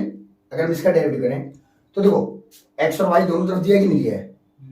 अब इसको करेंगे कैसे, देखो हम क्या करेंगे, derivative of both side with respect to x, यानी x के रिस्पेक्ट में दोनों तरफ को क्या करेंगे, डेरिवेटिव करेंगे। तो इसका डेरिवेटिव कितना होगा, x का डेरिवेटिव 1 होगा, ये तो होगा ना, चलो, प्लस y का derivative dy by dx, cos y का डेरिवेटिव। तो अभी हमने चेन रूल बताया है कि cos x का डेरिवेटिव होता है, cos y का नहीं पता है। अगर x के रिस्पेक्ट निकालना है तो इसको x एज्यूम कर लो, तो cos x का क्या होगा, minus sine x, sorry x की हम y लिखेंगे क्योंकि हमने इसको एज्यूम किया। अब जिसको एज्यूम किया उसका करेंगे, इनटू में dy बाई dx, यही होगा। इस पूरे टर्म को इधर ले आओ और उधर निगेटिव, इधर क्या हो जाएगा, पॉजिटिव, और 1 को उधर कर दो, तो देखो यानी dy by dx plus sine y dy by dx equal to minus में 1, ये होगा। क्लियर? अब इसमें से कॉमन अगर निकालो तो क्या कॉमन निकलेगा, dy बाई dx कॉमन निकलेगा, बचेगा क्या, यहाँ 1 प्लस साइन y, क्लियर है, इक्वल टू माइनस में 1। अब इस फंक्शन को उधर कर दो, तो अभी बताया ना कि दोनों तरफ करके dy बाई dx कॉमन निकालना है। D Y by D x equal to -1 upon में 1 प्लस साइन वाई। तो ये आ गया इसका डेरिवेटिव। आई होप ये क्वेश्चन क्लियर हुआ होगा। तो इम्प्लीट फंक्शन का बस ऐसे करना है, तुम्हें इक्वेशन जो दिया जाएगा उसमें एक्स और वाई सब मर्ज करके दिया जाएगा, मिक्स करके तुम्हें बोथ ऑफ साइड का डेरिवेटिव करना है। उसके बाद जितने भी डी वाई और d Y by D x के टर्म उसको एक साइड लेकर के d Y by D x common निकाल लेना है और एक फंक्शन तैयार कर देना है। आई होप ये क्वेश्चन क्लियर हुआ होगा। हम चलते हैं नेक्स्ट क्वेश्चन की तरफ। Before that pause the video and note it down. हाँ, तो अब हमको देखना है derivative of inverse trigonometric function. तो इनवर्स ट्रिग्नोमेट्रिक फंक्शन के लिए आपको क्लास 11th के और क्लास 12th के कुछ फॉर्मूलाज हैं, जैसे साइन 2 थीटा का, साइन कॉस 2 थीटा का, टेन 2 थीटा का और टेन 3 थीटा का, कॉस 3 थीटा का। ये सब फॉर्मूला जो है आपको लर्न होने चाहिए। अगर लर्न नहीं है तो उसका एक पेपर पे लिख करके उसको सामने रखिए, उसके बाद इसको सॉल्व करिएगा तो ये क्वेश्चन आपको इजीली सॉल्व होगा। क्लियर है यहाँ तक? जैसे अगर हम इसकी बात करें कि y को sine inverse 2x by 1 plus x square करना है, हमको साइन इनवर्स का आता है। साइन इनवर्स का होता है जैसे साइन इज x होता, तो साइन इनवर्स के लिए एक फॉर्मूला है जो कि लिखवाया गया था आप लोगों को, ठीक है ना। अगर टेन इनवर्स का डायरेक्ट होता है टेन इनवर्स x, तो उसका भी फॉर्मूला है। अब इसको अगर हम ये सोचें कि यार ऐसा करें कि इसको हम लोग x एज्यूम कर ले, मतलब इसको चेन रूल से करें तो डिफिकल्ट हो जाएगा क्वेश्चन। बात समझना कि जैसे साइन इनवर्स x का तो हमको फॉर्मूला पता है, बट अगर यहाँ पे x ये ले तो इसको हम x एज्यूम करके फिर इसको हम क्या नाम है उसकी तरह करें चेन फॉर्मूले की तरह, तो ये डिफिकल्ट पड़ जाएगा। क्लियर है? तो इसको करने के लिए एक अलग मेथड है। अब उसके लिए मैंने बताया था कि आपको क्लास 11 के सारे फॉर्मूला याद होने चाहिए, ठीक है ना। तो अगर आप ध्यान से इसको ऑब्जर्व करेंगे और अपने फॉर्मूले को ऑब्जर्व करेंगे ना, अब तो आपको एक ऐसा दिखेगा जहां पे यहाँ पे कोई ट्रिग्नोमेट्रिक फंक्शन हो, कोई ऐसा फॉर्मूला रहे जहां पे यहाँ पे 2 के साथ एक ट्रिग्नोमेट्रिक रेशियो हो और यहाँ पे उसी ट्रिग्नोमेट्रिक रेशियो का स्क्वायर हो। तो ऐसा एक फॉर्मूला आपको मिलेगा 1 2 tan थीटा अपॉन में 1 प्लस tan स्क्वायर थीटा। ये कंपैरिजन से ही आएगा, सामने फॉर्मूला रहेगा आपके पास जो भी ब्रैकेट में उसमें कंपेयर करिए तो आपको पता चलेगा हाँ यार यहाँ पे देख रहे हैं तो x की जगह tan थीटा है और x स्क्वायर की जगह tan स्क्वायर थीटा है, ठीक है ना। ये चीज अगर कंपेयर करो तो पता चलेगा हाँ ऐसा होता है। और इसकी वैल्यू होती है साइन 2 थीटा, इसकी वैल्यू क्या होती है साइन 2 थीटा। अब करना क्या देखो, अगर कंपेयर करें तो x की जगह क्या लिखना है हमको tan थीटा, तो यहाँ पे लिख लो let x equal to tan theta. ध्यान रखोगे कि हमको x जगह tan थीटा एज्यूम करना है, तो y इक्वल टू क्या हो जाएगा sine inverse in the bracket 2 tan theta upon में 1 प्लस tan स्क्वायर थीटा। ये हो गया। अब अगर इसको देखा जाए तो किसके इक्वल होता है साइन 2 थीटा के, तो साइन इनवर्स ब्रैकेट में साइन 2 थीटा और ये हो गया y। साइन इनवर्स और साइन जब भी एक साथ आएंगे तो उसकी वैल्यू कितनी हो जाती है 1 हो जाती है, तो बचे क्या 2 थीटा इक्वल टू y। और ये 1 क्यों होता है या कब ऐसा होता है कि 1 होगा कि या नहीं होगा, तो इसका रीजन जो है ये आपको चैप्टर 3 में मिलेगा, अपने क्लास की चैप्टर 3 में उसका भी 1 शॉर्ट वीडियो डाला जाएगा, तो उसमें बताया जाएगा कि 1 क्यों हो रहा है। अभी इतना समझना कि साइन इनवर्स और साइन मिलकर क्या हो जाएगा 1 हो जाएगा, तो बचेगा क्या 2 थीटा, तो y इक्वल कितना हो जाएगा 2 थीटा। अब ध्यान दो तो हमको जो भी अभी मैंने बताया था क्लास क्वेश्चन स्टार्टिंग बता दिया था कि हम लोग जितना भी डेरिवेटिव करेंगे वो विद रिस्पेक्ट टू x करेंगे। तो अब थीटा को तो हटाना पड़ेगा यहाँ से, थीटा को अगर हम हटा दें यहाँ पे, इसी चीज को देखना ध्यान से, इसी चीज को कि अगर हमको ये पता है कि tan थीटा किसके इक्वल है x इक्वल है, तो थीटा इक्वल क्या हो जाएगा, तो tan उधर जाएगा, कितना हो जाएगा tan इनवर्स में x। तो यहाँ हम थीटा क्या निकाल सकते हैं y is equal to 2 tan inverse में x। अब इसका तो हम कर सकते हैं x के रिस्पेक्ट में, इसका क्या होगा यहाँ पे देख लें, ये अलग है ना, dy बाई dx 2 बाहर निकल आएगा क्योंकि 2 कांस्टेंट नंबर है। tan इनवर्स का होता है 1 अपॉन 1 प्लस एक्स स्क्वायर और ये 2 का मल्टीप्लाई हो रहा है तो एक्चुअल में आएगा 2 अपॉन में 1 प्लस एक्स स्क्वायर और ये किसका हो जाएगा dy बाई dx का। क्लियर क्लियर है? आई होप आपको ये क्वेश्चन क्लियर हुआ होगा। अब हम चलते हैं नेक्स्ट टाइप के फंक्शन के पास। Before that pause the video and note it down. एक क्वेश्चन और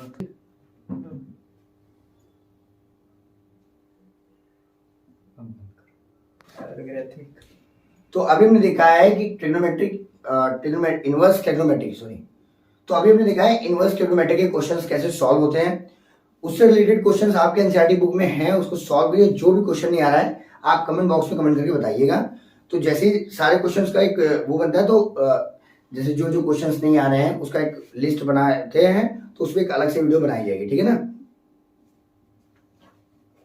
नहीं यार, ये नहीं करना। चलो, अभी हमने देखा है कि किस तरह से इनवर्स ट्रिग्नोमेट्रिक फंक्शन के डेरिवेटिव किए जाते हैं। तो वो चीज आप की एनसीईआरटी बुक में उसकी क्वेश्चन है, साइड बुक में भी उससे रिलेटेड क्वेश्चन है। आप ज्यादा ज्यादा क्वेश्चन करिए, जो भी क्वेश्चन नहीं आ रहा उसको कमेंट बॉक्स में कमेंट करके बताइए। अब हम देखते हैं किस तरह से लॉग का यूज करके डेरिवेटिव करते हैं और कैसे क्वेश्चंस में लॉग का यूज करके डेरिवेटिव किया जाता है, ये भी हम समझेंगे। तो इसका डेरिवेटिव करने से पहले लॉग के कुछ टर्म है वो देख लीजिए, बहुत ध्यान सुनिएगा। लॉग का कुछ टर्म क्या है? पहली चीज, अगर लॉग में कोई m है उसकी पावर n है, क्लियर है? तो उसको हम लोग लिख सकते हैं n log m। क्लियर हो गया? सेकेंडली, अगर कोई फंक्शन log की वजह से मल्टीप्लाई हुआ है, log mn, ठीक है, तो इसको हम लिख सकते हैं log m प्लस log n। क्लियर हो गया? इस तरह से थर्ड, अगर कोई फंक्शन है log m बाई n, तो ये मल्टीप्लाई में प्लस होता है, इसे डिवाइड में क्या हो जाएगा? माइनस। तो log m माइनस में log n। फोर्थ, इसी तरीके से ऐसे भी हो सकता है कि जैसे मान लीजिए आपको दे दिया गया log m n अपॉन में p q, क्लियर है? तो ये भी मल्टीप्लाई और ये डिवाइड में आ जा रहा है दोनों, तो इसको ऐसे लिखेंगे इक्वल टू log m प्लस log n। जो भी न्यूमरेटर में है उसको प्लस कर देंगे और जो डिनोमिनेटर में उसको माइनस कर देंगे। क्लियर हो गया? अच्छा, इसी हिसाब से अगर देखा जाए फिफ्थ, कि डेरिवेटिव ऑफ log x क्या होगा? तो इसका होगा 1 बाई x। क्लियर है? तो इन सबसे रिलेटेड क्वेश्चन अभी हम सॉल्व करते हैं, एक एक करके देखते हैं। अच्छा, हमको ये कैसे समझाएगा कौन सा फंक्शन मतलब लॉग के मेथड से होगा? तो जब भी किसी भी वेरिएबल नंबर की पावर अगर वेरिएबल नंबर है, ठीक है, तो हम समझेंगे कि हमको क्या लगाना है? लॉग लगाना है। कुछ ऐसा भी होगा, और कभी कभी क्या होगा कि हमें दो फंक्शन दिया हुआ है, ठीक है ना, मल्टीप्लिकेशन में, तो वहां पे u और v लगा लेते हैं, उससे रिलेटेड क्वेश्चन लगाया जा चुका है। बट अगर मोर देन 2 फंक्शन है मल्टीप्लाई में या फिर डिवाइड में, तो वहां पे हम लॉग यूज करके उसको प्लस या माइनस में चेंज कर सकते हैं, ठीक है ना, और उसके बाद उसका अलग अलग डेरिवेटिव कर सकते हैं। क्लियर हो गया? तो अभी हम एक एक करके क्वेश्चन देखते हैं। जैसे हमारा जो पहला क्वेश्चन है वो क्या है? हमें करना है x की पावर 90 का y इक्वल टू, सॉरी ये नहीं था पहला क्वेश्चन क्या है? ये अच्छा, वो दो क्वेश्चन, वो पॉज है, पॉज कर दीजिए। चलो, हाँ, तो लॉग से रिलेटेड क्वेश्चन जो है, तो हमारा पहला क्वेश्चन क्या हम देखते हैं। पहला क्वेश्चन है y इक्वल टू रूट में x minus 1 x minus 2 upon में x माइनस 3 x माइनस 4 और x माइनस 5, यही है। अगर हम इसको रूट हटाएं तो हमें क्या मिलेगा? y equal to x minus 1 x minus 2 upon में x minus 3 x minus 4 x minus 5, और इसकी पावर होल पावर कितनी मिलेगी हमको? 1 बाई 2 ये मिलेगा। क्लियर है? अब हमको क्या करना है, हम देख सकते हैं कि वेरिएबल नंबर की पावर भी आ गई है, तो हम क्या करना है इसका, अच्छा हर बोला वेरिएबल नंबर की पावर वेरिएबल नंबर है तब हम उसको लॉग से करेंगे, बट यहाँ variable number power constant number आ रहा है, तो यहाँ के लॉग से होगा, क्योंकि यहाँ पे ऐसा मल्टीप्लाई नहीं मिल रहा है। देखो नीचे एक से ज्यादा टर्म का मल्टीप्लाई है, तो ऐसे भी समझते हैं। तो हम क्या करेंगे, लॉग लेंगे दोनों तरफ का, तो लॉग y इक्वल टू, इसका लॉग अगर ले तो लॉग, हमें किस स्टेप कर बता दें, देखो x minus 1 x minus 2 upon में x minus 3 x minus 4 x minus में 5 पावर 1/2। अब ध्यान दो, अगर इसको n की तरह ट्रीट करो, इसको n की तरह ट्रीट करो, तो log m की पावर n में n आगे आ जाता है, log m हो जाता है, तो n आगे आ जाएगा यानी 1/2 आगे आ जाएगा, और क्या हो जाएगा अंदर log x minus 1 x minus 2 upon में x माइनस 3 x माइनस 4 और x माइनस में 5। आई होप यहाँ तक क्लियर हुआ होगा। क्लियर। अब अगर ध्यान देखो तो अगर इसको हमको प्लस माइनस चेंज करना है तो जो न्यूमरेटर में है वो पॉजिटिव हो जाएगा और जो डिनोमिनेटर में वो लॉग लगा के नेगेटिव। सेम चीज यहाँ करना है, 1/2 एज इट इज रहेगा, लॉग एज इट इज रहेगा, लॉग अब सबके साथ आएगा। देखो तो न्यूमरेटर में x minus 1 plus log x minus 2, ये न्यूमरेटर में था। अब डिनोमिनेटर में माइनस कर दो, minus log x minus 3 minus log x minus 4 minus log x minus में 5। क्लियर हो गया। और इस तरफ क्या चल रहा था तुम्हारा, लॉग y। अब कर लो derivative of both side with respect to x। Derivative of both side with respect to x करेंगे, ये लिख नहीं हम डायरेक्ट करें, ठीक है ना। इसका डेरिवेटिव करो तो अगर इसको हम x एज्यूम करें तो log x का क्या होता है, 1/x होता है। log x का डेरिवेटिव क्या होता है, 1/x। तो यहाँ x हमने y को एज्यूम किया तो 1/y हो जाएगा।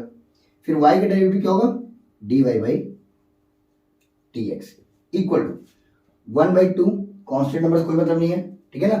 अब अंदर का डेरिवेटिव करते जाओ। देखो अगर हम log x माइनस 1 का डेरिवेटिव, इसको x एज्यूम कर लो तो log x का डेरिवेटिव क्या होता है, 1/x। तो जगह 1/x के क्या लिखेंगे, x माइनस 1 इंटू में x माइनस 1 का डेरिवेटिव करो तो x का डेरिवेटिव 1 और माइनस 1 का डेरिवेटिव 0, तो 1 आएगा और 1 से मल्टीप्लाई की कोई मतलब कुछ फर्क तो नहीं पड़ेगा ना। प्लस इस तरह से इसका कितना हो जाएगा, x minus 2 same as it is ऐसे ही, मतलब पहले इसको x एज्यूम करके करेंगे फिर अंदर का करेंगे। अंदर का जब भी हम अंदर का करेंगे ना, इसमें इसका हो गया, इसका हो गया, इसका हो गया, इसका हो गया, इन सब का, तो इन सब का अंदर का डेरिवेटिव कर लें। जैसे x माइनस 1 का हम डेरिवेटिव करें तो पहले x का डेरिवेटिव कितना आएगा, 1 माइनस 1 का डेरिवेटिव 0, तो 1 माइनस 0 कितना होगा, 1। इस तरह से मान लो यहाँ 2 हो तो 2 का 0 तब भी 1 आएगा, 3 होएगा तब भी 1 आएगा, 4 लिख दें तब भी 1 आएगा। समझ में आ रहा है। तो यानी इन सब का जो अगर हम अंदर का डेरिवेटिव करें तो 1 आएगा और 1 से मल्टीप्लाई करें कोई फंक्शन में कोई फर्क तो आएगा नहीं। यानी अगर उस हिसाब से तो इसका x माइनस 3 और x माइनस 3 का डेरिवेटिव कितना हो जाएगा, 1। इस तरह से log x माइनस 4 का 1/x माइनस 4 और x माइनस 4 का डेरिवेटिव कर ले कितना आएगा, 1। इस तरह से माइनस में यहाँ पे आएगा 1/x माइनस 5। क्लियर हो गया। अब इधर dy/dx रहने दो, ठीक है ना। उधर का फंक्शन एज इट इज इसको रहने दो, 1/x minus 1 plus 1/x minus में 2 माइनस 1/x माइनस में 3 माइनस 1/x माइनस में 4 माइनस 1/x माइनस में 5, और वो y जो इधर डिवाइड हुआ है वो इधर क्या हो जाएगा, मल्टीप्लाई हो जाएगा। यही तो होगा ना, ये अगर 1/y है, y को उधर भेजेंगे क्या आ जाएगा, मल्टीप्लाई हो जाएगा। और इधर तो आपका dy/dx बचा है। y की वैल्यू कितनी है, y equal to what, root में x माइनस 1 x माइनस 2 और x minus 3 x minus 4 x minus 5। तो क्या हम y को रिप्लेस करके ये चीज लिख सकते हैं, रूट में x minus 1 x minus 2 upon में x minus 3 x minus 4 and x minus में 5। क्लियर हो गया। तो ये आपका आंसर है, ये आपको क्या आ गया, आंसर आ गया। आई होप ये क्वेश्चन क्लियर हुआ होगा। अब चलते हैं इसी के नेक्स्ट क्वेश्चन तरफ। Before that pause the video and note it down. हो गया। देखो y equal to log x की पावर cos x। अब ये देखो वेरिएबल नंबर की पावर भी क्या है, तो ऑटोमेटिकली हमको पता चलेगा ये हमें log लगेगा। तो log अगर हम दो तरफ लेंगे log y और इधर log लेंगे तो cos x आगे आ जाएगा, ठीक है ना। और log लेंगे किसका, ब्रैकेट में बचेगा log x। ये क्लियर हो गया। ये log लिया गया है यहाँ पे, तो ये चीज आगे आ गया और ये चीज यहीं पे है, ठीक है ना। m तुम्हारा log क्या, ये m है पूरा, तो log क्या आ गया और ये n है, आगे आ जाएगा।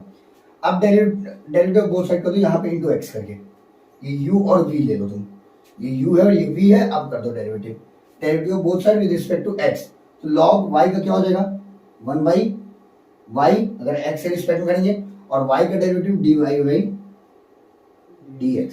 अब देखो ये तुम्हारा है u, तो cos x अगर u है तो पहले u का डेरिवेटिव कितना होगा माइनस में sin x इंटू v को एज इट इज लिख देंगे, समझा रहे नहीं?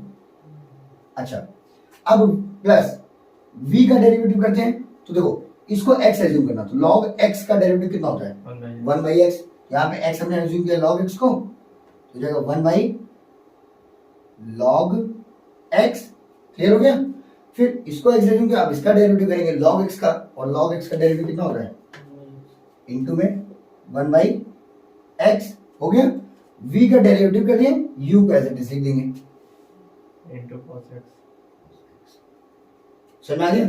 पॉजिटिव वाले टर्म को पहले लिख दो, तो इसको अगर हम पहले लिख दें तो एक्चुअल में आएगा 1 बाई x log x, ऊपर cos x लिख सकते हैं, यानी इंग्लिश में cos 1 सा cos, तो cos x अपॉन में x log x, निगेटिव मान लिखो माइनस में sin x इंटू में log in the bracket log x, clear हो गया? ये 1 बाई y है, y उधर जाएगा तो इधर dy बाई dx बचेगा, और ये जो y उधर जाएगा मल्टीप्लाई हो जाएगा, y उधर क्या हो जाएगा मल्टीप्लाई हो जाएगा, यही होगा ना? और y की वैल्यू क्या है वो भी लिख दो, तो ये चीज एज इट इज रहेगा cos x अपॉन में x log x माइनस में sin x इंटू में log ब्रैकेट में log x, और y की वैल्यू कितनी है log x पावर में cos x, तो ये आ गया dy by dx। I hope ये क्वेश्चन क्लियर हुआ होगा, क्लियर हुआ? So pause the video and note it down. देखो हमने ये फॉर्मूला देखा है, जब दो नंबर का मल्टीप्लाई रहेगा और लॉग लेने पे वो क्या हो जाएगा ऐड में हो जाएगा, डिवाइड अगर लॉग लेने पे हो जाएगा सब्ट्रैक्ट हो जाएगा, बट ऐड में अगर दो नंबर है तो उसको हम कैसे करें? तो जब भी ऐड में दो नंबर आए, दोनों में देखो वेरिएबल नंबर की पावर क्या है, variable number power variable number है, variable number power variable number है, और ये दोनों ही लॉग से लगेगा अलग अलग, ठीक है? तो ऐसे क्वेश्चन को एक्चुअल में अलग अलग लगाते भी हैं, क्लियर है? मतलब एक ही में लॉग लेके नहीं लगाएंगे, अगर हमको ये करना है कि हमको ऐसा फंक्शन है तो हमको u प्लस v मान लो ऐसा है, और ये दोनों लॉग से सॉल्व होने वाला क्वेश्चन है, ठीक है? तो ऐसे फंक्शन को कहेंगे कि dy बाई dx जो होगा वो इक्वल होगा du by dx plus dv by dx, ये होगा। पहले u का अलग फाइंड आउट करेंगे, मतलब फर्स्ट नंबर का, सेकंड का अलग करेंगे, दोनों पे प्लस है प्लस और माइनस तो माइनस करेंगे। तो हमें क्या करना है, हमें पहली चीज तो ये लेट करना है, यहाँ पे let u equal to log x की पावर x, log x की पावर x, क्लियर है? अब इसका डेरिवेटिव करना है, तो derivative both side with respect to x हम करेंगे, तो du बाई पहले log लेंगे, पहले क्या लेंगे यहाँ हो जाएगा log u, और जब इसका log लेंगे तो ये n जो है वो आगे आ जाएगा log, और ब्रैकेट में क्या हो जाएगा log x, यही होगा ना? अब इसका डेरिवेटिव क्या होगा log u का 1 बाई u इंटू में du बाई dx, इसका डेरिवेटिव यही होगा ना log u का। अरे हमको विद रिस्पेक्ट टू x करना है, और यहाँ पे u है तो इसको x मानो, तो log x का 1 बाई x होता है, तो हमने x मान लिया u को 1 बाई u हो जाएगा, और फिर du बाई dx हो जाएगा। यहाँ तक क्लियर हो गया? इक्वल टू, अब देखो ध्यान से, ये x एक नंबर है और ये पूरा एक नंबर है, तो u और v लगा दो।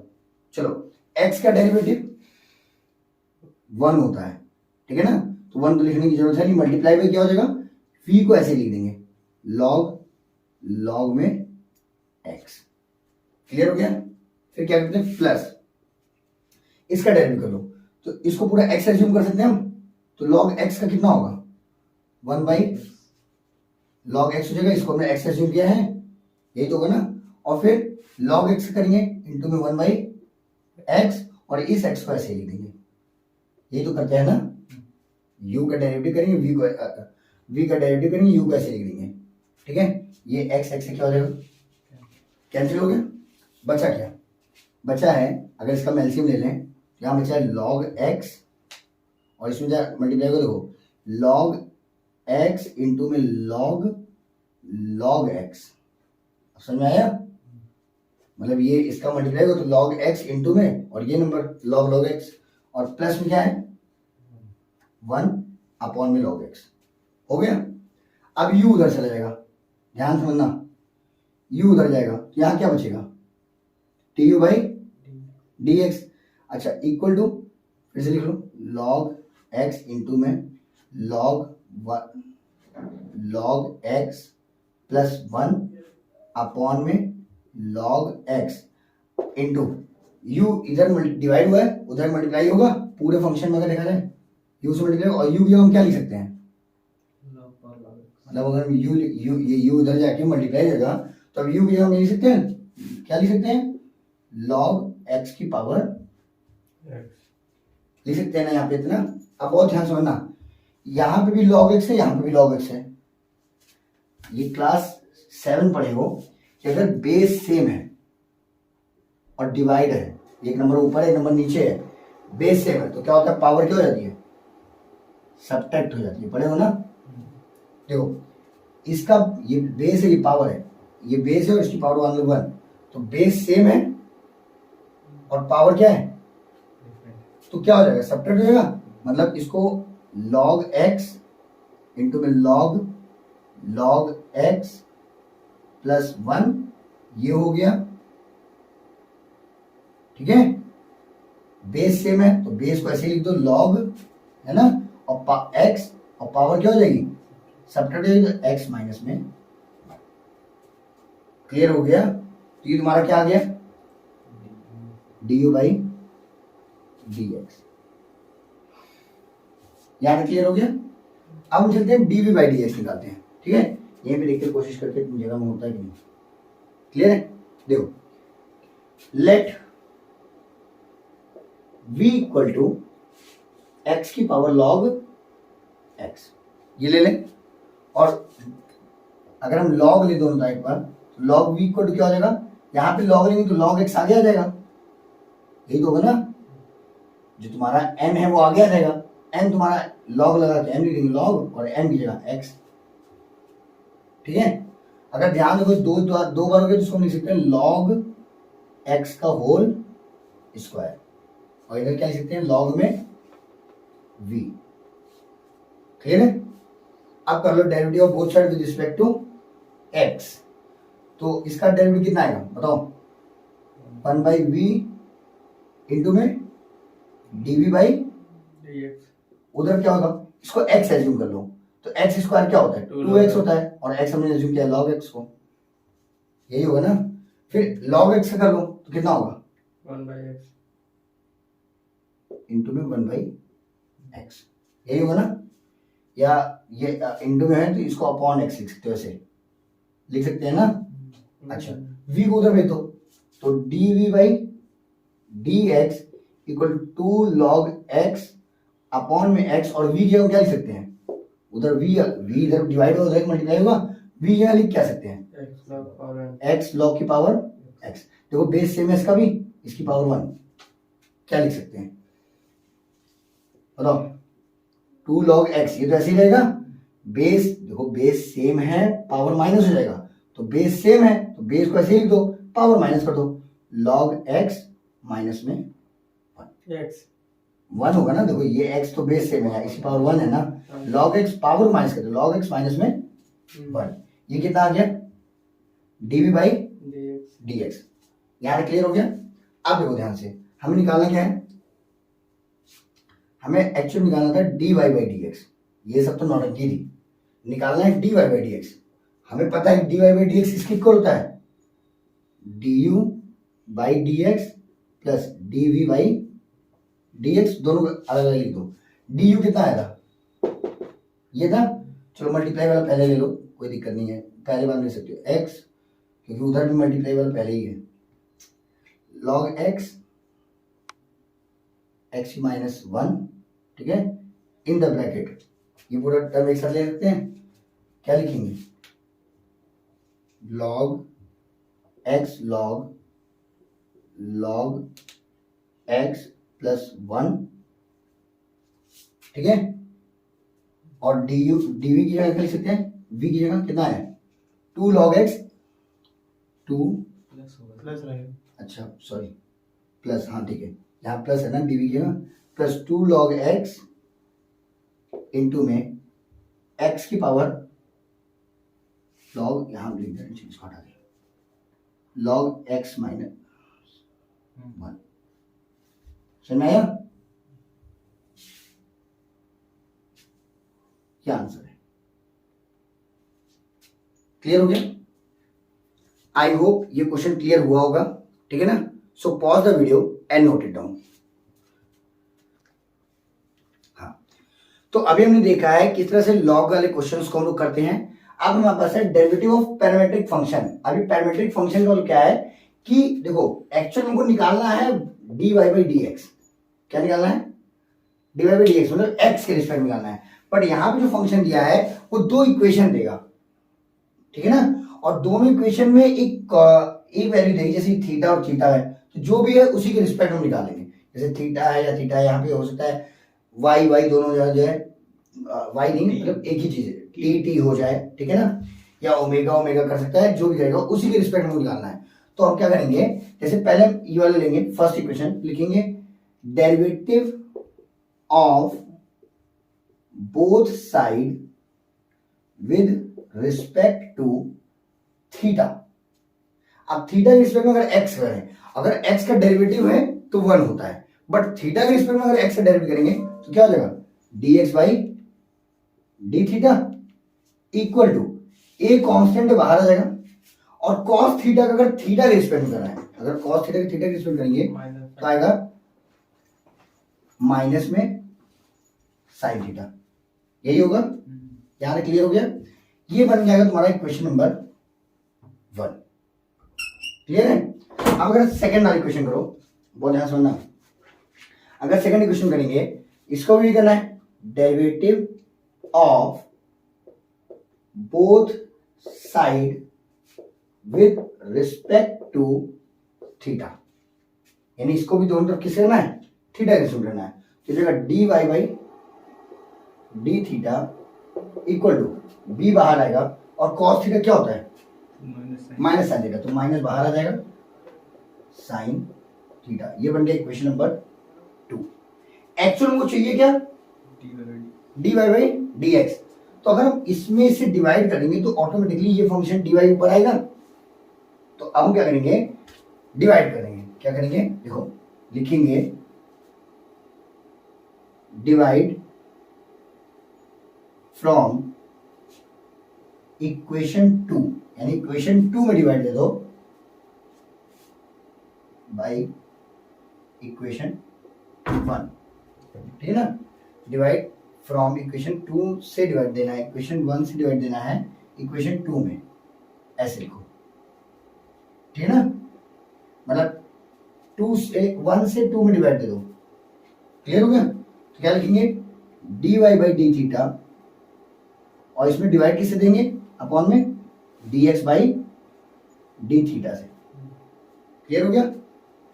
जैसे LHS का LHS में डिवाइड दिए, वैसे RHS का RHS में minus B by sine theta, और डिवाइड में क्या रहेगा, minus A sine theta. Clear हो गया। डी थीटा से कैंसिल, क्या बचेगा, D Y by D x, यही लाना था। उस तरफ क्या बचेगा, minus minus cancel, sine theta से cancel, equal to B upon में ए।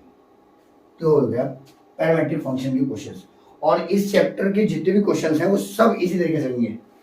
क्लियर है। तो ट्राई करिए, जो भी क्वेश्चंस नहीं आता है उसकी प्रैक्टिस करके करते रहिए, वो आएगा जरूर। और फिर भी अगर नहीं आ रहा तो कमेंट बॉक्स में कमेंट करिए, उस पर वीडियो बनाई जाएगी। क्लियर है। आगे बढ़ने से पहले before that pause the video and note it down. तो अब हम लोग का जो नेक्स्ट टॉपिक है वो है सेकंड ऑर्डर डेरिवेटिव। अभी इसमें है क्या, बहुत सिंपल टॉपिक है। पहले एक बार डेरिवेशन करना है, फिर जो नंबर आएगा जो भी तुम्हारा फंक्शन मिलेगा, एक बार डेरिवेशन करके एक फंक्शन मिला है उसको दोबारा डेरिवेशन कर देना है। क्लियर है? अगर मान लो ऐसे ये ना होकर जो था थर्ड ऑर्डर डेरिवेटिव तो क्या होता? 3 मार्क। मतलब एक बार डेरिवेटिव करते उससे एक फंक्शन मिलता, फिर सेकंड टाइम डेरिवेटिव फिर फंक्शन मिलता, फिर उससे डेरिवेटिव करो। तो ये फिलहाल इतना नहीं करना है, तो वो खाली क्या है, सेकंड ऑर्डर डेरिवेटिव, मतलब किसी भी फंक्शन का 2 टाइम्स डेरिवेशन करना है। क्लियर है? लेट एग्जांपल लिख लेते हैं कि एक इक्वेशन है y इक्वल टू एक्स की पावर 20। क्लियर है? अब हमको इसका डेरिवेशन करना है, तो dy by dx equal to क्या होता है, 20x की पावर 19 होगा। सिंपल यही है ना। अगर सेकंड ऑर्डर डेरिवेटिव करना है तो मतलब अब एक बार डेरिवेशन और करना है, तो इसको लिखेंगे कैसे? देखो एक बार ऐसा हो गया, दोबारा लिखेंगे d square y by D x square, ये होल स्क्वायर लिख सकते हो, डी एक्स स्क्वायर लिख सकते हो, ठीक है ना। मतलब इस चीज का डी बाई डी एक्स का जो है स्क्वायर हो गया इक्वल टू, अब अगर इसका दोबारा डेरिवेटिव कर दो तो 19 आगे आ जाएगा और x की पावर कितनी हो जाएगी 18। मतलब तुमको करना इसका नहीं है, तुम्हें करना इसका है, कॉस्ट ये कांस्टेंट तो आगे आ जाएगा और x की पावर 19 का होगा 19 आगे, x की पावर 18 ऑटोमेटिकली यहाँ मल्टीप्लाई हो जाएगा, 19 टू सा 38 380, x की पावर कितनी हो जाएगी 18। बहुत ध्यान से सुनना, इसको एक तरीके से ऐसे लिख सकते हैं जैसे फर्स्ट डेरिवेटिव को हम लोग 1 के ऊपर डैश लगा, y के ऊपर डैश, ठीक है ना, और डबल डेरिवेटिव को हम लोग ऐसे लिख सकते हैं y के ऊपर डबल डैश, ठीक है। तो जैसे मन वैसे लिख सकते हो, वैसे ऐसे ही हम लिखते हैं d square y by D x square. तो ये तुम्हारा कितना आ गया 380x की पावर 18, ठीक है। इसका एक एग्जांपल मैं और ले रहा हूं, मान लो डबल डेरिवेटिव का y equal to x cos x. Clear है? इसका डबल डेरिवेटिव करते हैं, तो फर्स्ट टाइम डेरिवेशन करके कितना आएगा, ऐसे भी लिख सकते हैं ना इसको, पता है ये y का डेरिवेटिव हो गया इधर, ठीक है। अब कर लो, तो u और v लग रहा है कि नहीं लग रहा है, u का डेरिवेटिव 1 cos x का माइनस sin x, नहीं सर वो तो सेम एज इट इज लिख देंगे ना। अच्छा हाँ, x इस का इसको एज इट इज लिख देंगे cos x प्लस, अब क्या आएगा cos x करेंगे तो माइनस sin x हो जाएगा और x को एज इट इज लिख देंगे, ठीक है। समझ में आ गया? यहां पे क्लियर है? मतलब अगर इसका मल्टीप्लाई भी करेंगे तो ऐसा हो जाएगा cos x माइनस में x sin x, यही होगा ना। क्लियर है यहां तक? अब क्या करेंगे, सेकंड टाइम डेरिवेटिव करेंगे, ये y सेकंड टाइम डेरिवेटिव कर लो, तो देखो अब ये u माइनस वी हो गया, तो इसको अलग अलग करेंगे। cos x का क्या होगा डेरिवेटिव, माइनस में sin x। चलो ये माइनस अभी रहने दो, अब इसको देखो x sin x, इसका डेरिवेटिव करते हैं, तो u और v लगेगा, x का डेरिवेटिव 1 sin x को ऐसे लिख देंगे प्लस sin x का डेरिवेटिव cos x है ना, और x को ऐसे लिख देंगे तो आगे लिख दो इसमें x। यहां तक आ गया? अच्छा, माइनस अंदर जाए क्या हो जाएगा, minus sin x minus x cos x। Clear है यहां तक? Minus sin x minus 2 sin x minus x cos x, ये y का डबल डेरिवेटिव हो गया। क्लियर है? क्लियर हो गया? तो डबल डेरिवेटिव कुछ है नहीं, बस उसको 2 टाइम डेरिवेटिव कर देना है, उसका 2 टाइम डेरिवेशन निकाल देना है। क्लियर हो गया? इससे रिलेटेड एक और इंपॉर्टेंट क्वेश्चन है, उसको देखते हैं। Before that pause the video and note it down. चलो, तो एक ये क्वेश्चन है जो एग्जाम के पॉइंट ऑफ व्यू से ज्यादा इंपॉर्टेंट है। अब क्या कह रहा है कि if y equal to cos inverse x then find the d square y by dx square in the term of y। अब ये in the term of y अलग वर्ड है और with the respect of x के अलग word है, यानी इस क्वेश्चन को y के टर्म में आंसर लाना है, लेकिन करना इसको with the respect of x ही है।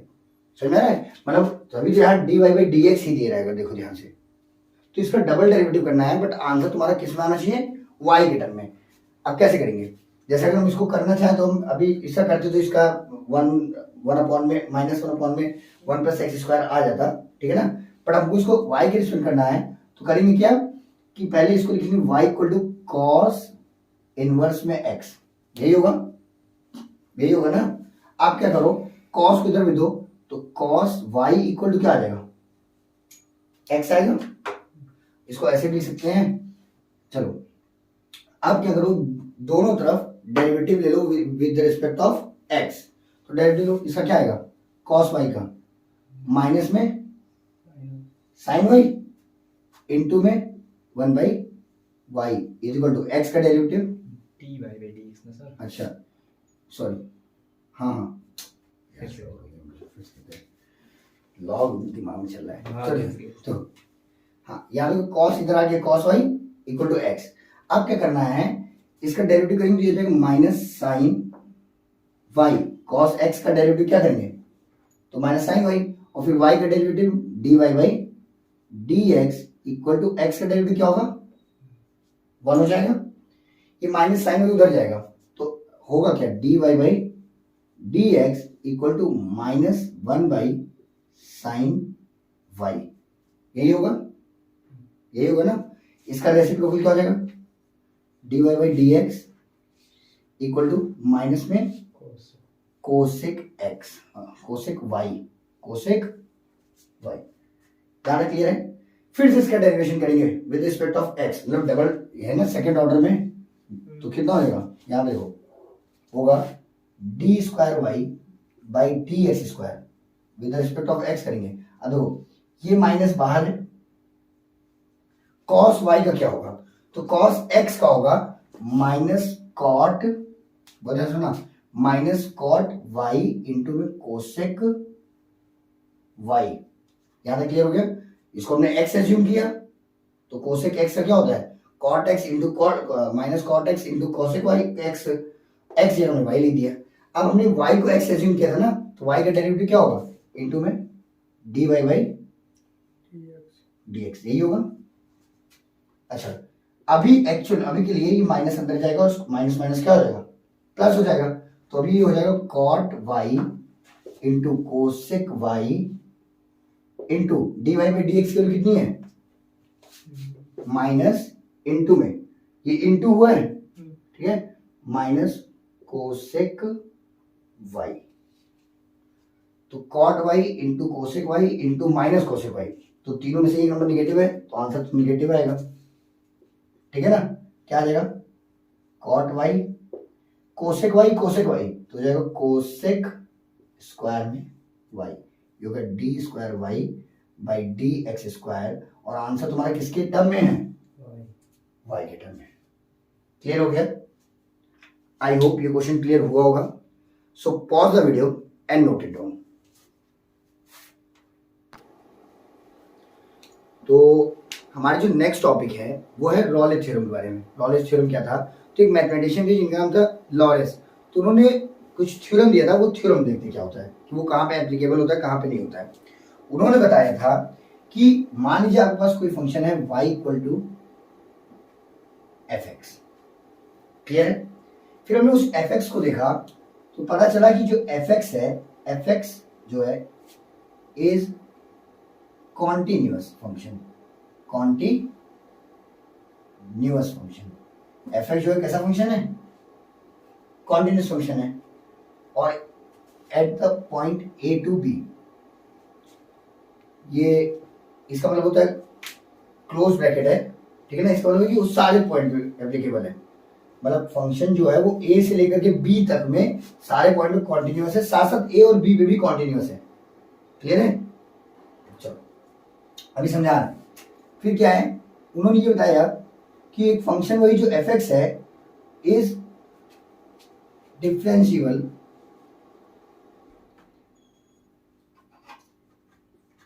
Function open bracket a and b यानी वो ए से बी तक के सारे फंक्शन पे जो है वो डिफरेंशिएबल भी है लेकिन ए और बी को छोड़ करके।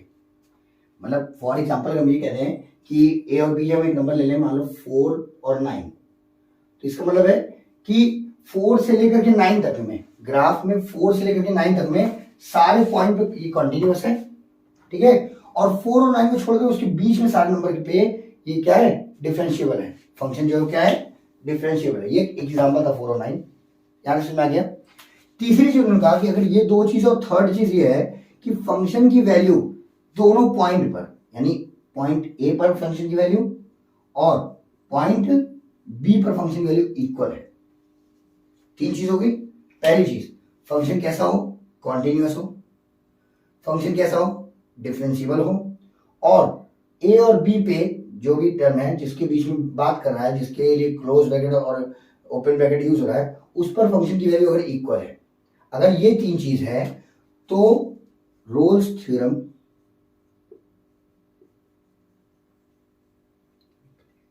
Is applicable. ठीक है ना, मतलब ये अप्लाई होगा। यहां तक क्लियर हो गया? ये तो समझ में आ गया ना, कब अप्लाई होगा रोल्स थ्योरम? जब ये 3 पॉइंट होंगे। पहली चीज फंक्शन कैसा हो, कॉन्टिन्यूअस हो। दूसरी चीज फंक्शन कैसा हो, डिफरेंशिएबल हो। और थर्ड पॉइंट क्या है कि फंक्शन की value at the point a और at the point b equal हो। अगर ये 3 चीज है तो फंक्शन कैसा होगा, उस पर रोल्स थ्योरम एप्लीकेबल होगा। पर अगर 3 चीजों से कोई ऐसा फंक्शन मिल गया जो कंटिन्यूअस तो है ही है, डिफरेंशिएबल है, बट ए और बी पे उसकी वैल्यू सेम नहीं है, तो वहां पे रोल्स थ्योरम एप्लीकेबल है ही नहीं, मतलब उसमें उसकी कोई बात ही नहीं होगी। मान लो कोई तो वो फंक्शन मिला जो डिफरेंशिएबल है और कॉन्टिन्यूअस है पर डिफरेंशिएबल नहीं है किसी पॉइंट पे, और वहां पे एफ ए और एफ बी इक्वल है मान लो, तो भी वो नहीं होगा। तीनों चीजें होना जरूरी है। अब ये रोल्स में एप्लीकेबल होगा तो होगा क्या, जैसे मान लो एप्लीकेबल है तो ऐसी कंडीशन में होगा क्या, देन उस फंक्शन का डेरिवेटिव करेगा। मान लो t y by D x हमने निकाला, क्लियर है, और कोई एक पॉइंट ले लिया x इक्वल टू सी जहां पर उसका डेरिवेटिव 0 हो गया। बात समझना, हमने डेरिवेटिव निकाला विद रिस्पेक्ट ऑफ x में कोई एक नंबर हमने c रखा और फंक्शन क्या हो गया, 0 हो गया। किसी एक डेरिवेटिव पे जैसे कोई हमने फंक्शन लिया dy बाई डी एक्स निकाला, कुछ x में टर्म में नंबर आया, हमने x जगह कोई कांस्टेंट नंबर रखा और वो कांस्टेंट नंबर रखने पे क्या हो जाएगा, फंक्शन 0 हो जा रहा है। तो ऐसी कंडीशन जो c है वो बिलोंग करेगा open bracket a and b। मतलब उन्होंने बताया था कि वो जो c होगा वो a और b के बीच में ही होगा। क्लियर हो गया? अच्छा, इसको ग्राफिकली समझते हैं कि ये c का मतलब क्या है, कैसा है। ठीक है, तो ग्राफ अगर समझो, ठीक है, तो ये मान लो तुम्हारा y एक्सिस है और ये क्या है, x एक्सिस है। ठीक है, ये ओरिजिन पॉइंट तुम्हारा O0 0, मतलब खाली पॉजिटिव साइड ले रहे हैं। ठीक है ना, और मान लो कोई ग्राफ हम बनाए हैं, ऐसा बना दो। ठीक है, क्लियर है? अब देखो क्या ये ग्राफ कॉन्टिन्यूअस है? ठीक है, चलो ठीक है।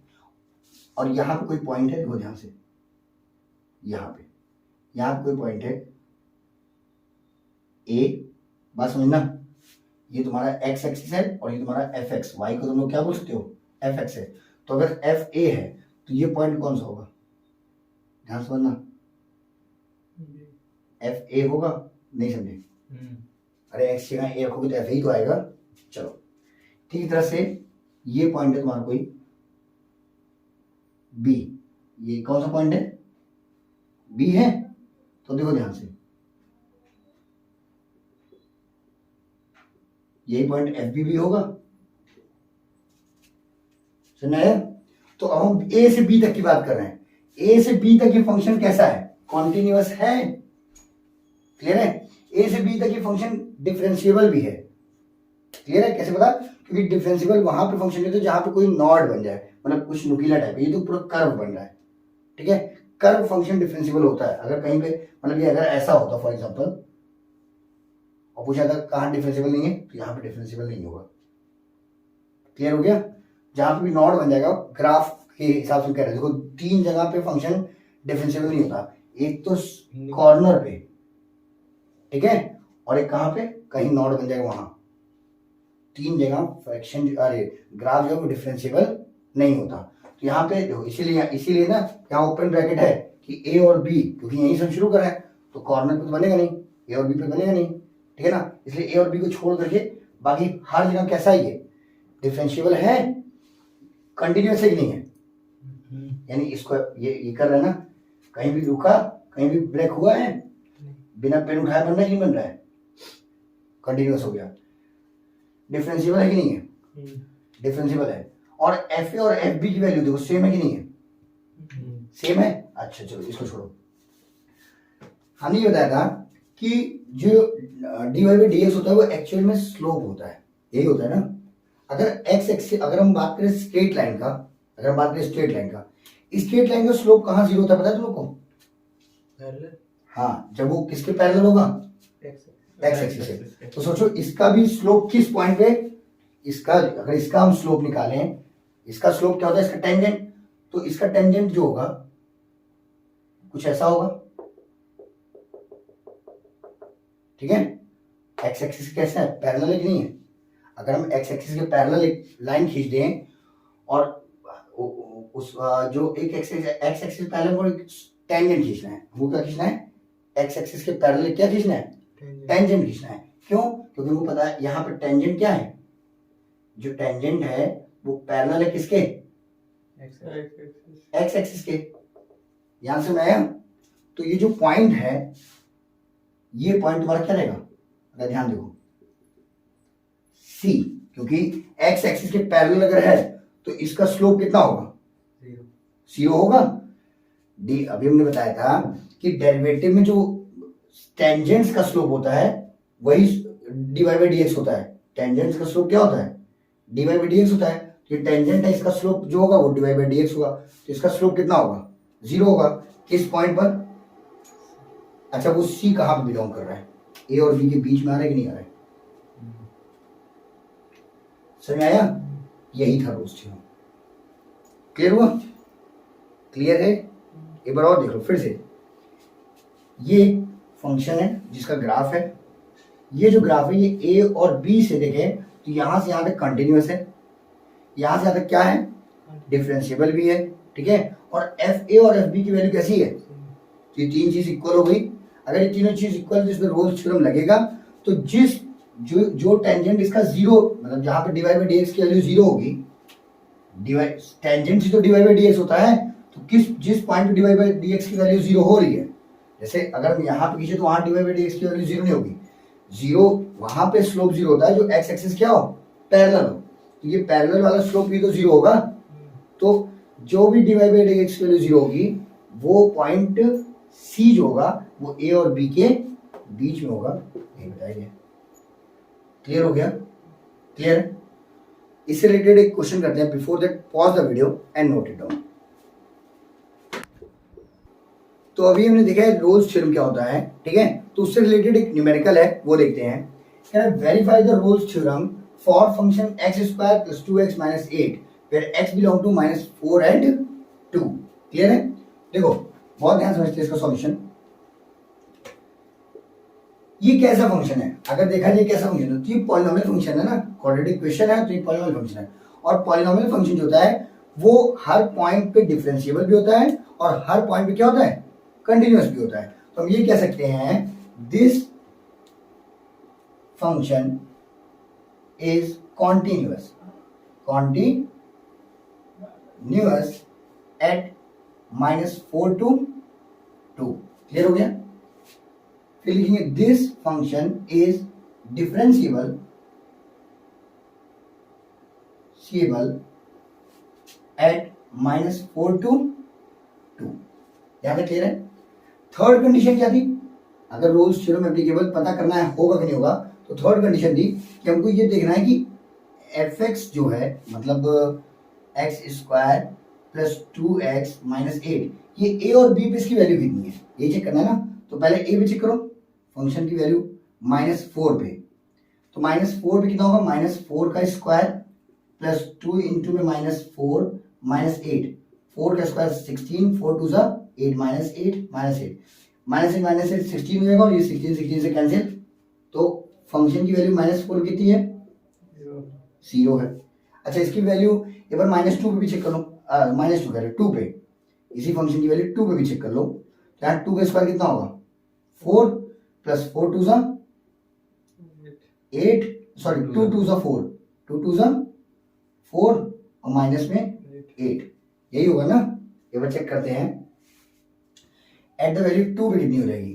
तो यहाँ पे 2 का स्क्वायर 4, यहाँ पे कितना होगा? 2 2 जा 4 और माइनस 8 प्लस 4। हाँ क्लियर है? पॉजिटिव है।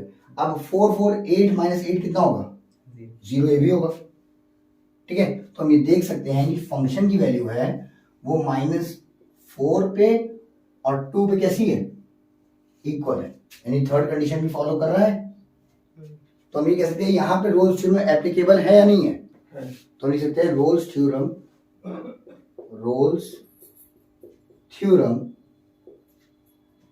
इज एप्लीकेबल, मतलब रोल्स थ्योरम अप्लाई हो सकता है। क्लियर है, रोल्स थ्योरम अप्लाई हो सकता है। अब अगर अप्लाई होगा तो क्या होगा, इसका डेरिवेटिव निकालेंगे। फंक्शन क्या निकालेंगे, डेरिवेटिव, मतलब y डैश, तो कितना हो जाएगा 2x, या dy बाई डी एक्स लिख लो, यहाँ पे dy बाई डी एक्स लिखेंगे तो 2x और प्लस में 2, यही तो होगा ना, यही होगा। और कह रहा है कि एक point x equal to c पे ये जीरो है, ये फंक्शन एक point x equal to c पर, मतलब यहां पर अगर c रखेंगे 2c plus 2, x equal to c रख दो, ये डेरिवेटिव हो गया। डेरिवेटिव में x क्या रखिए, c रख दिए, तो ये फंक्शन क्या हो जा रहा है, जीरो जा रहा है। c की वैल्यू क्या होगी, और c की वैल्यू कह रहा है a और b के बीच में आएगी, देखो आती कि नहीं आती है। ये 2 उधर जाएगा, कितना हो जाएगा 2c इक्वल टू -1 होगा। अच्छा, c इक्वल टू कितना -2, और ये 2 से कैंसिल, तो c इक्वल टू कितना आ गया -1। क्या -1 -4 और 2 के बीच में आएगा, आएगा ना, तो रोल्स थ्योरम एप्लीकेबल है। आई होप ये क्वेश्चन समझ में आया होगा। सो नेक्स्ट पॉइंट, आगे बढ़ने से पहले pause the video and note it down. हो गया? अच्छा, बहुत ध्यान समझते हैं मीन वैल्यू थ्योरम क्या होता है। ठीक है, तो मीन वैल्यू थ्योरम का ये एक मैथमेटिशियन थे लॉरेंस करके, तो उन्होंने बताया था, तो इसको ये लैग्रेंज मीन वैल्यू थ्योरम भी बोला जाता है, LMVT, है ना। तो लैग्रेंज ने बताया था कि अगर कोई फंक्शन तुम्हारे पास है y equal to fx, clear है, वो फंक्शन जो है वो कॉन्टिन्यूअस अगर है, फंक्शन कैसा है, कॉन्टिन्यूअस फंक्शन है, फंक्शन क्या है, कॉन्टिन्यूअस है at the point a to b, और फंक्शन जो है वो डिफरेंशिएबल है। अगर ये दो चीज है फंक्शन में, तीसरी चीज नहीं बतानी, अगर ये दो चीज है, ठीक है, तो फंक्शन जो है वो mean value theorem is applicable होगा। सिंपल, अगर ये दो चीज है तो मीन वैल्यू थ्योरम क्या होगा, एप्लीकेबल होगा। अब एप्लीकेबल होगा कि होगा क्या, कि जो भी फंक्शन है उसका डेरिवेटिव अगर हम कर दें dy बाई डी एक्स अगर किया, ठीक है, और किसी पॉइंट c पर वो जो है इसके इक्वल हो जाए, f b equal minus f a upon में b माइनस ए, किसी पॉइंट c पर वो फंक्शन अगर इस चीज के इक्वल हो जाए, f b minus f a upon में b माइनस ए के, ये कुछ अलग नहीं है, इसको अगर ध्यान से देखो तो y2 minus y1 upon x2 minus x1 है, ठीक है ना, लाइन का स्लोप है ये। किसी भी का डेरिवेटिव मतलब कर्व का स्लोप अगर लाइन के स्लोप पे किसी पॉइंट पे इक्वल है, ठीक है, तो उस कंडीशन में जो c होगा वो बिलोंग करेगा a से b के बीच में। नहीं समझे, जैसे कर्व है, ये कर्व का स्लोप होता है ना, तो कर्व का स्लोप और लाइन का स्लोप अगर इक्वल है तो वहां पे x इक्वल टू जो c होगा, अगर किसी पॉइंट c पर दोनों, ये देखो ये कर्व का स्लोप है और ये c क्या होता है, टेंजेंट होता है, ठीक है ना, कर्व का स्लोप एट पॉइंट c पे लाइन के स्लोप के अगर इक्वल है तो c किसके इक्वल होगा, c जो होगा वो a और b के बीच में होगा। इसका भी देखो ग्राफ समझते, ठीक है ना, ग्राफ ग्राफ ग्राफ ऐसे दो एक्सिस बनाते हैं ना, देखो ऐसे, क्लियर है, दो एक्सिस बना दे रहे हैं। ये कौन सा एक्सिस है, एक्स एक्सिस है, और ये कौन सा एक्सिस है, वाई, यहां पे ओरिजिन है।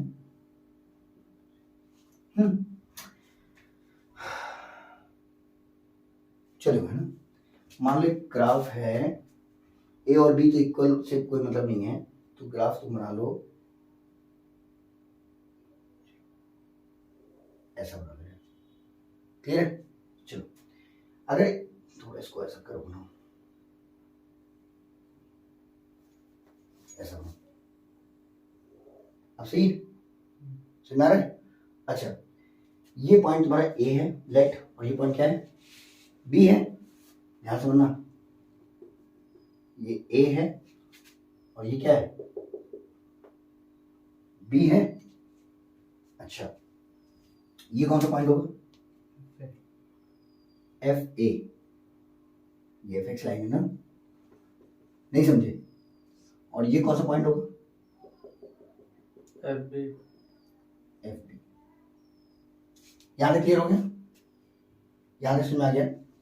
अच्छा, अब अगर ध्यान से देखो तो अगर यहां पे इसका एक स्लोप बनाया जाए एट पॉइंट सी,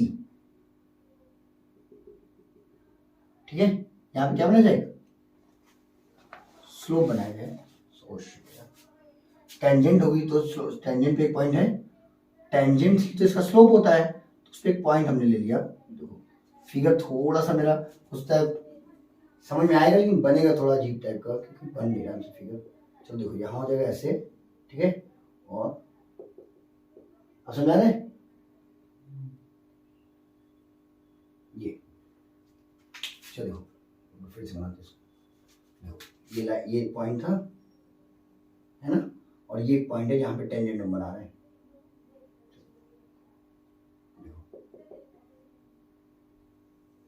ठीक है,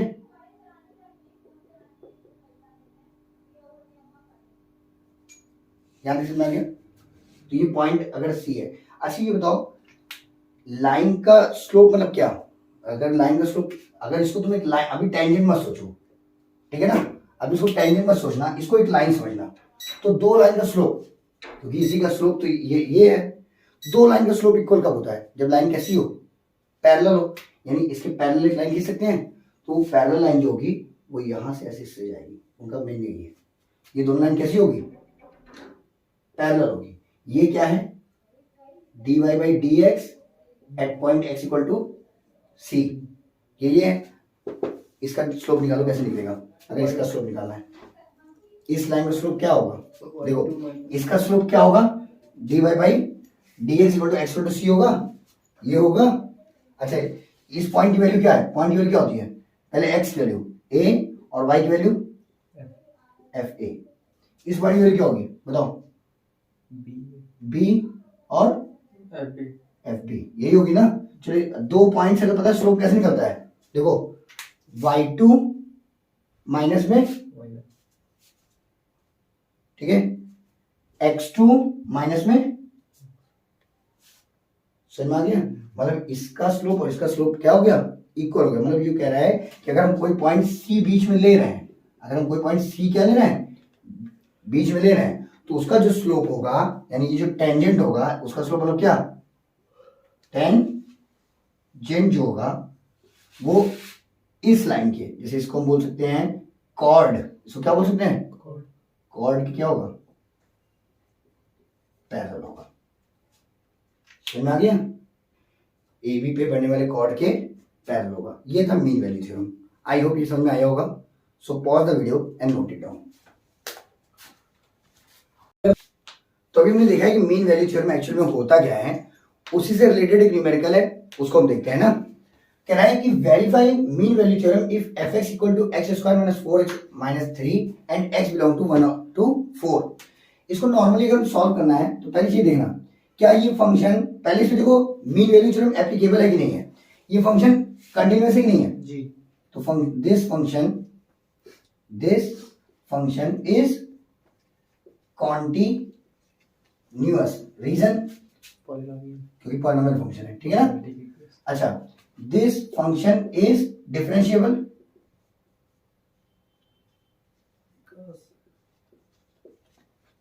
क्लोज ब्रैकेट 1 to 4। क्यों डिफरेंशिएबल है? क्योंकि पॉलिनोमियल है, ठीक है ना। अच्छा, अब इतना अगर हो गया तो ये एप्लीकेबल है। लिख सकते हैं कि देखो, लिख सकते हैं कि MVT इज एप्लीकेबल। MVT क्या है? एप्लीकेबल है। क्लियर है? अगर ये एप्लीकेबल है तो होगा क्या कि अगर हम फंक्शन का dy बाई डी एक्स निकाल लें, ठीक है, कितना आएगा 2x माइनस 4 आएगा, ठीक है, और वहां पे x की वैल्यू एट पॉइंट c ले लें, x की वैल्यू क्या ले लें इक्वल टू c, तो क्या हो जाएगा 2c माइनस 4 होगा, यही तो होगा ना। अब ये किसके इक्वल होगा, तो इसमें बताया गया था कि ये इक्वल होगा फंक्शन की वैल्यू एट b क्या है मतलब 4 माइनस फंक्शन की वैल्यू एट 1 अपॉन में b माइनस, यही होगा ना। अच्छा फंक्शन की वैल्यू एट 4 यहां से निकल सकती है, यहां निकाल सकते हैं ना रफली, देखो फंक्शन की वैल्यू एट 4 क्या होगा, तो फंक्शन की वैल्यू एट 4 निकाल लो, इसी में 4 रखो, 4 का square 16, 4 4 the 16 minus 3, 16 cancel, function की वैल्यू एट 4 कितनी आ गई माइनस 3 आई, यहां पर देख सकते हैं फंक्शन की वैल्यू एट 4 कितनी है -3, माइनस फंक्शन की वैल्यू एट 1 कितनी होगी, फंक्शन की वैल्यू इसी फंक्शन को देखो इसी में रखना है, फंक्शन की वैल्यू एट 1 कितना है 1 का स्क्वायर 1, 4 1 जा 4 और ये क्या है माइनस में 3, -3 -4 -7 और 1 माइनस करेंगे माइनस 1 प्लस करेंगे तो -6, तो फंक्शन की वैल्यू एट 1 कितना है -6, देखो इसकी वैल्यू -3, ये वाला माइनस और इसकी वैल्यू -6 अलग है, अपॉन 4 -3 कितना होगा 4 -1 3 होगा। चलो लिख सकते हैं 2c minus 4 equal to -1 plus और 9 -3 प्लस 9 बाई 3, तो इसकी जगह 2c minus 4 equal to what 9 में 3 6 बाई 3, 3 1 3 3 2 6 हो गया, तो कितना आ जाएगा 2c माइनस 4 इक्वल टू 2 होगा, यहाँ तक क्लियर है, कहीं गलत तो नहीं हो रहा ना, पॉज करो एक मिनट, ज्यादा हो गया ना, चलो 2c माइनस 4 इक्वल टू ये -1 प्लस हो जाएगा -3 प्लस 6 बाई में 3, 2c minus 4 equal to 6 positive ये 3 निगेटिव यानी 3 बाई 3 आएगा, कैंसिल होकर 1 देगा, ठीक है ना, तो 2c इक्वल टू क्या हो जाएगा 5 होगा क्योंकि 4 हो जाएगा पॉजिटिव हो जाएगा, 10 ध्यान देख लो c इक्वल टू क्या देगा 5/2 और 5/2 लगभग ये 2.5 होगा, क्या वो 1 और 4 के बीच में रहेगा कि नहीं रहेगा, एप्लीकेबल है, वेरीफाइड हो गया। सो आई होप ये क्वेश्चन भी आपको क्लियर हुआ होगा, pause the video and note it down.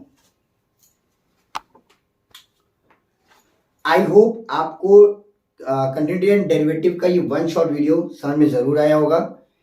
ये वन शॉट देखने के बाद आप इस चैप्टर के सारे क्वेश्चंस को 1 बाय 1 करके लगाइए और जो भी क्वेश्चंस आपको नहीं आ रहा है उसको कमेंट बॉक्स में लिख करके भेजिए। जैसे ही क्वेश्चंस जो है वो मोर देन 5 या 10 होते हैं तो उस पर एक अलग वीडियो बनाई जाएगी और हो सकता है सिंगल क्वेश्चंस के लिए जो भी आपको नहीं आ रहा उसके शॉर्ट्स में बनाकर डाल सकते हैं। जैसे जो भी क्वेश्चंस ना आए एक बार प्रैक्टिस करिए, प्रैक्टिस करने के बाद क्या करते हैं उसको, अगर प्रैक्टिस करने के बाद भी अगर वो नहीं आ रहा है तो आप उसको कमेंट बॉक्स में कमेंट करके लिखिए, उस पर वीडियो बनाई जाएगी। मिलते हैं अगली वीडियो में, तब तक के लिए थैंक यू एंड बाय।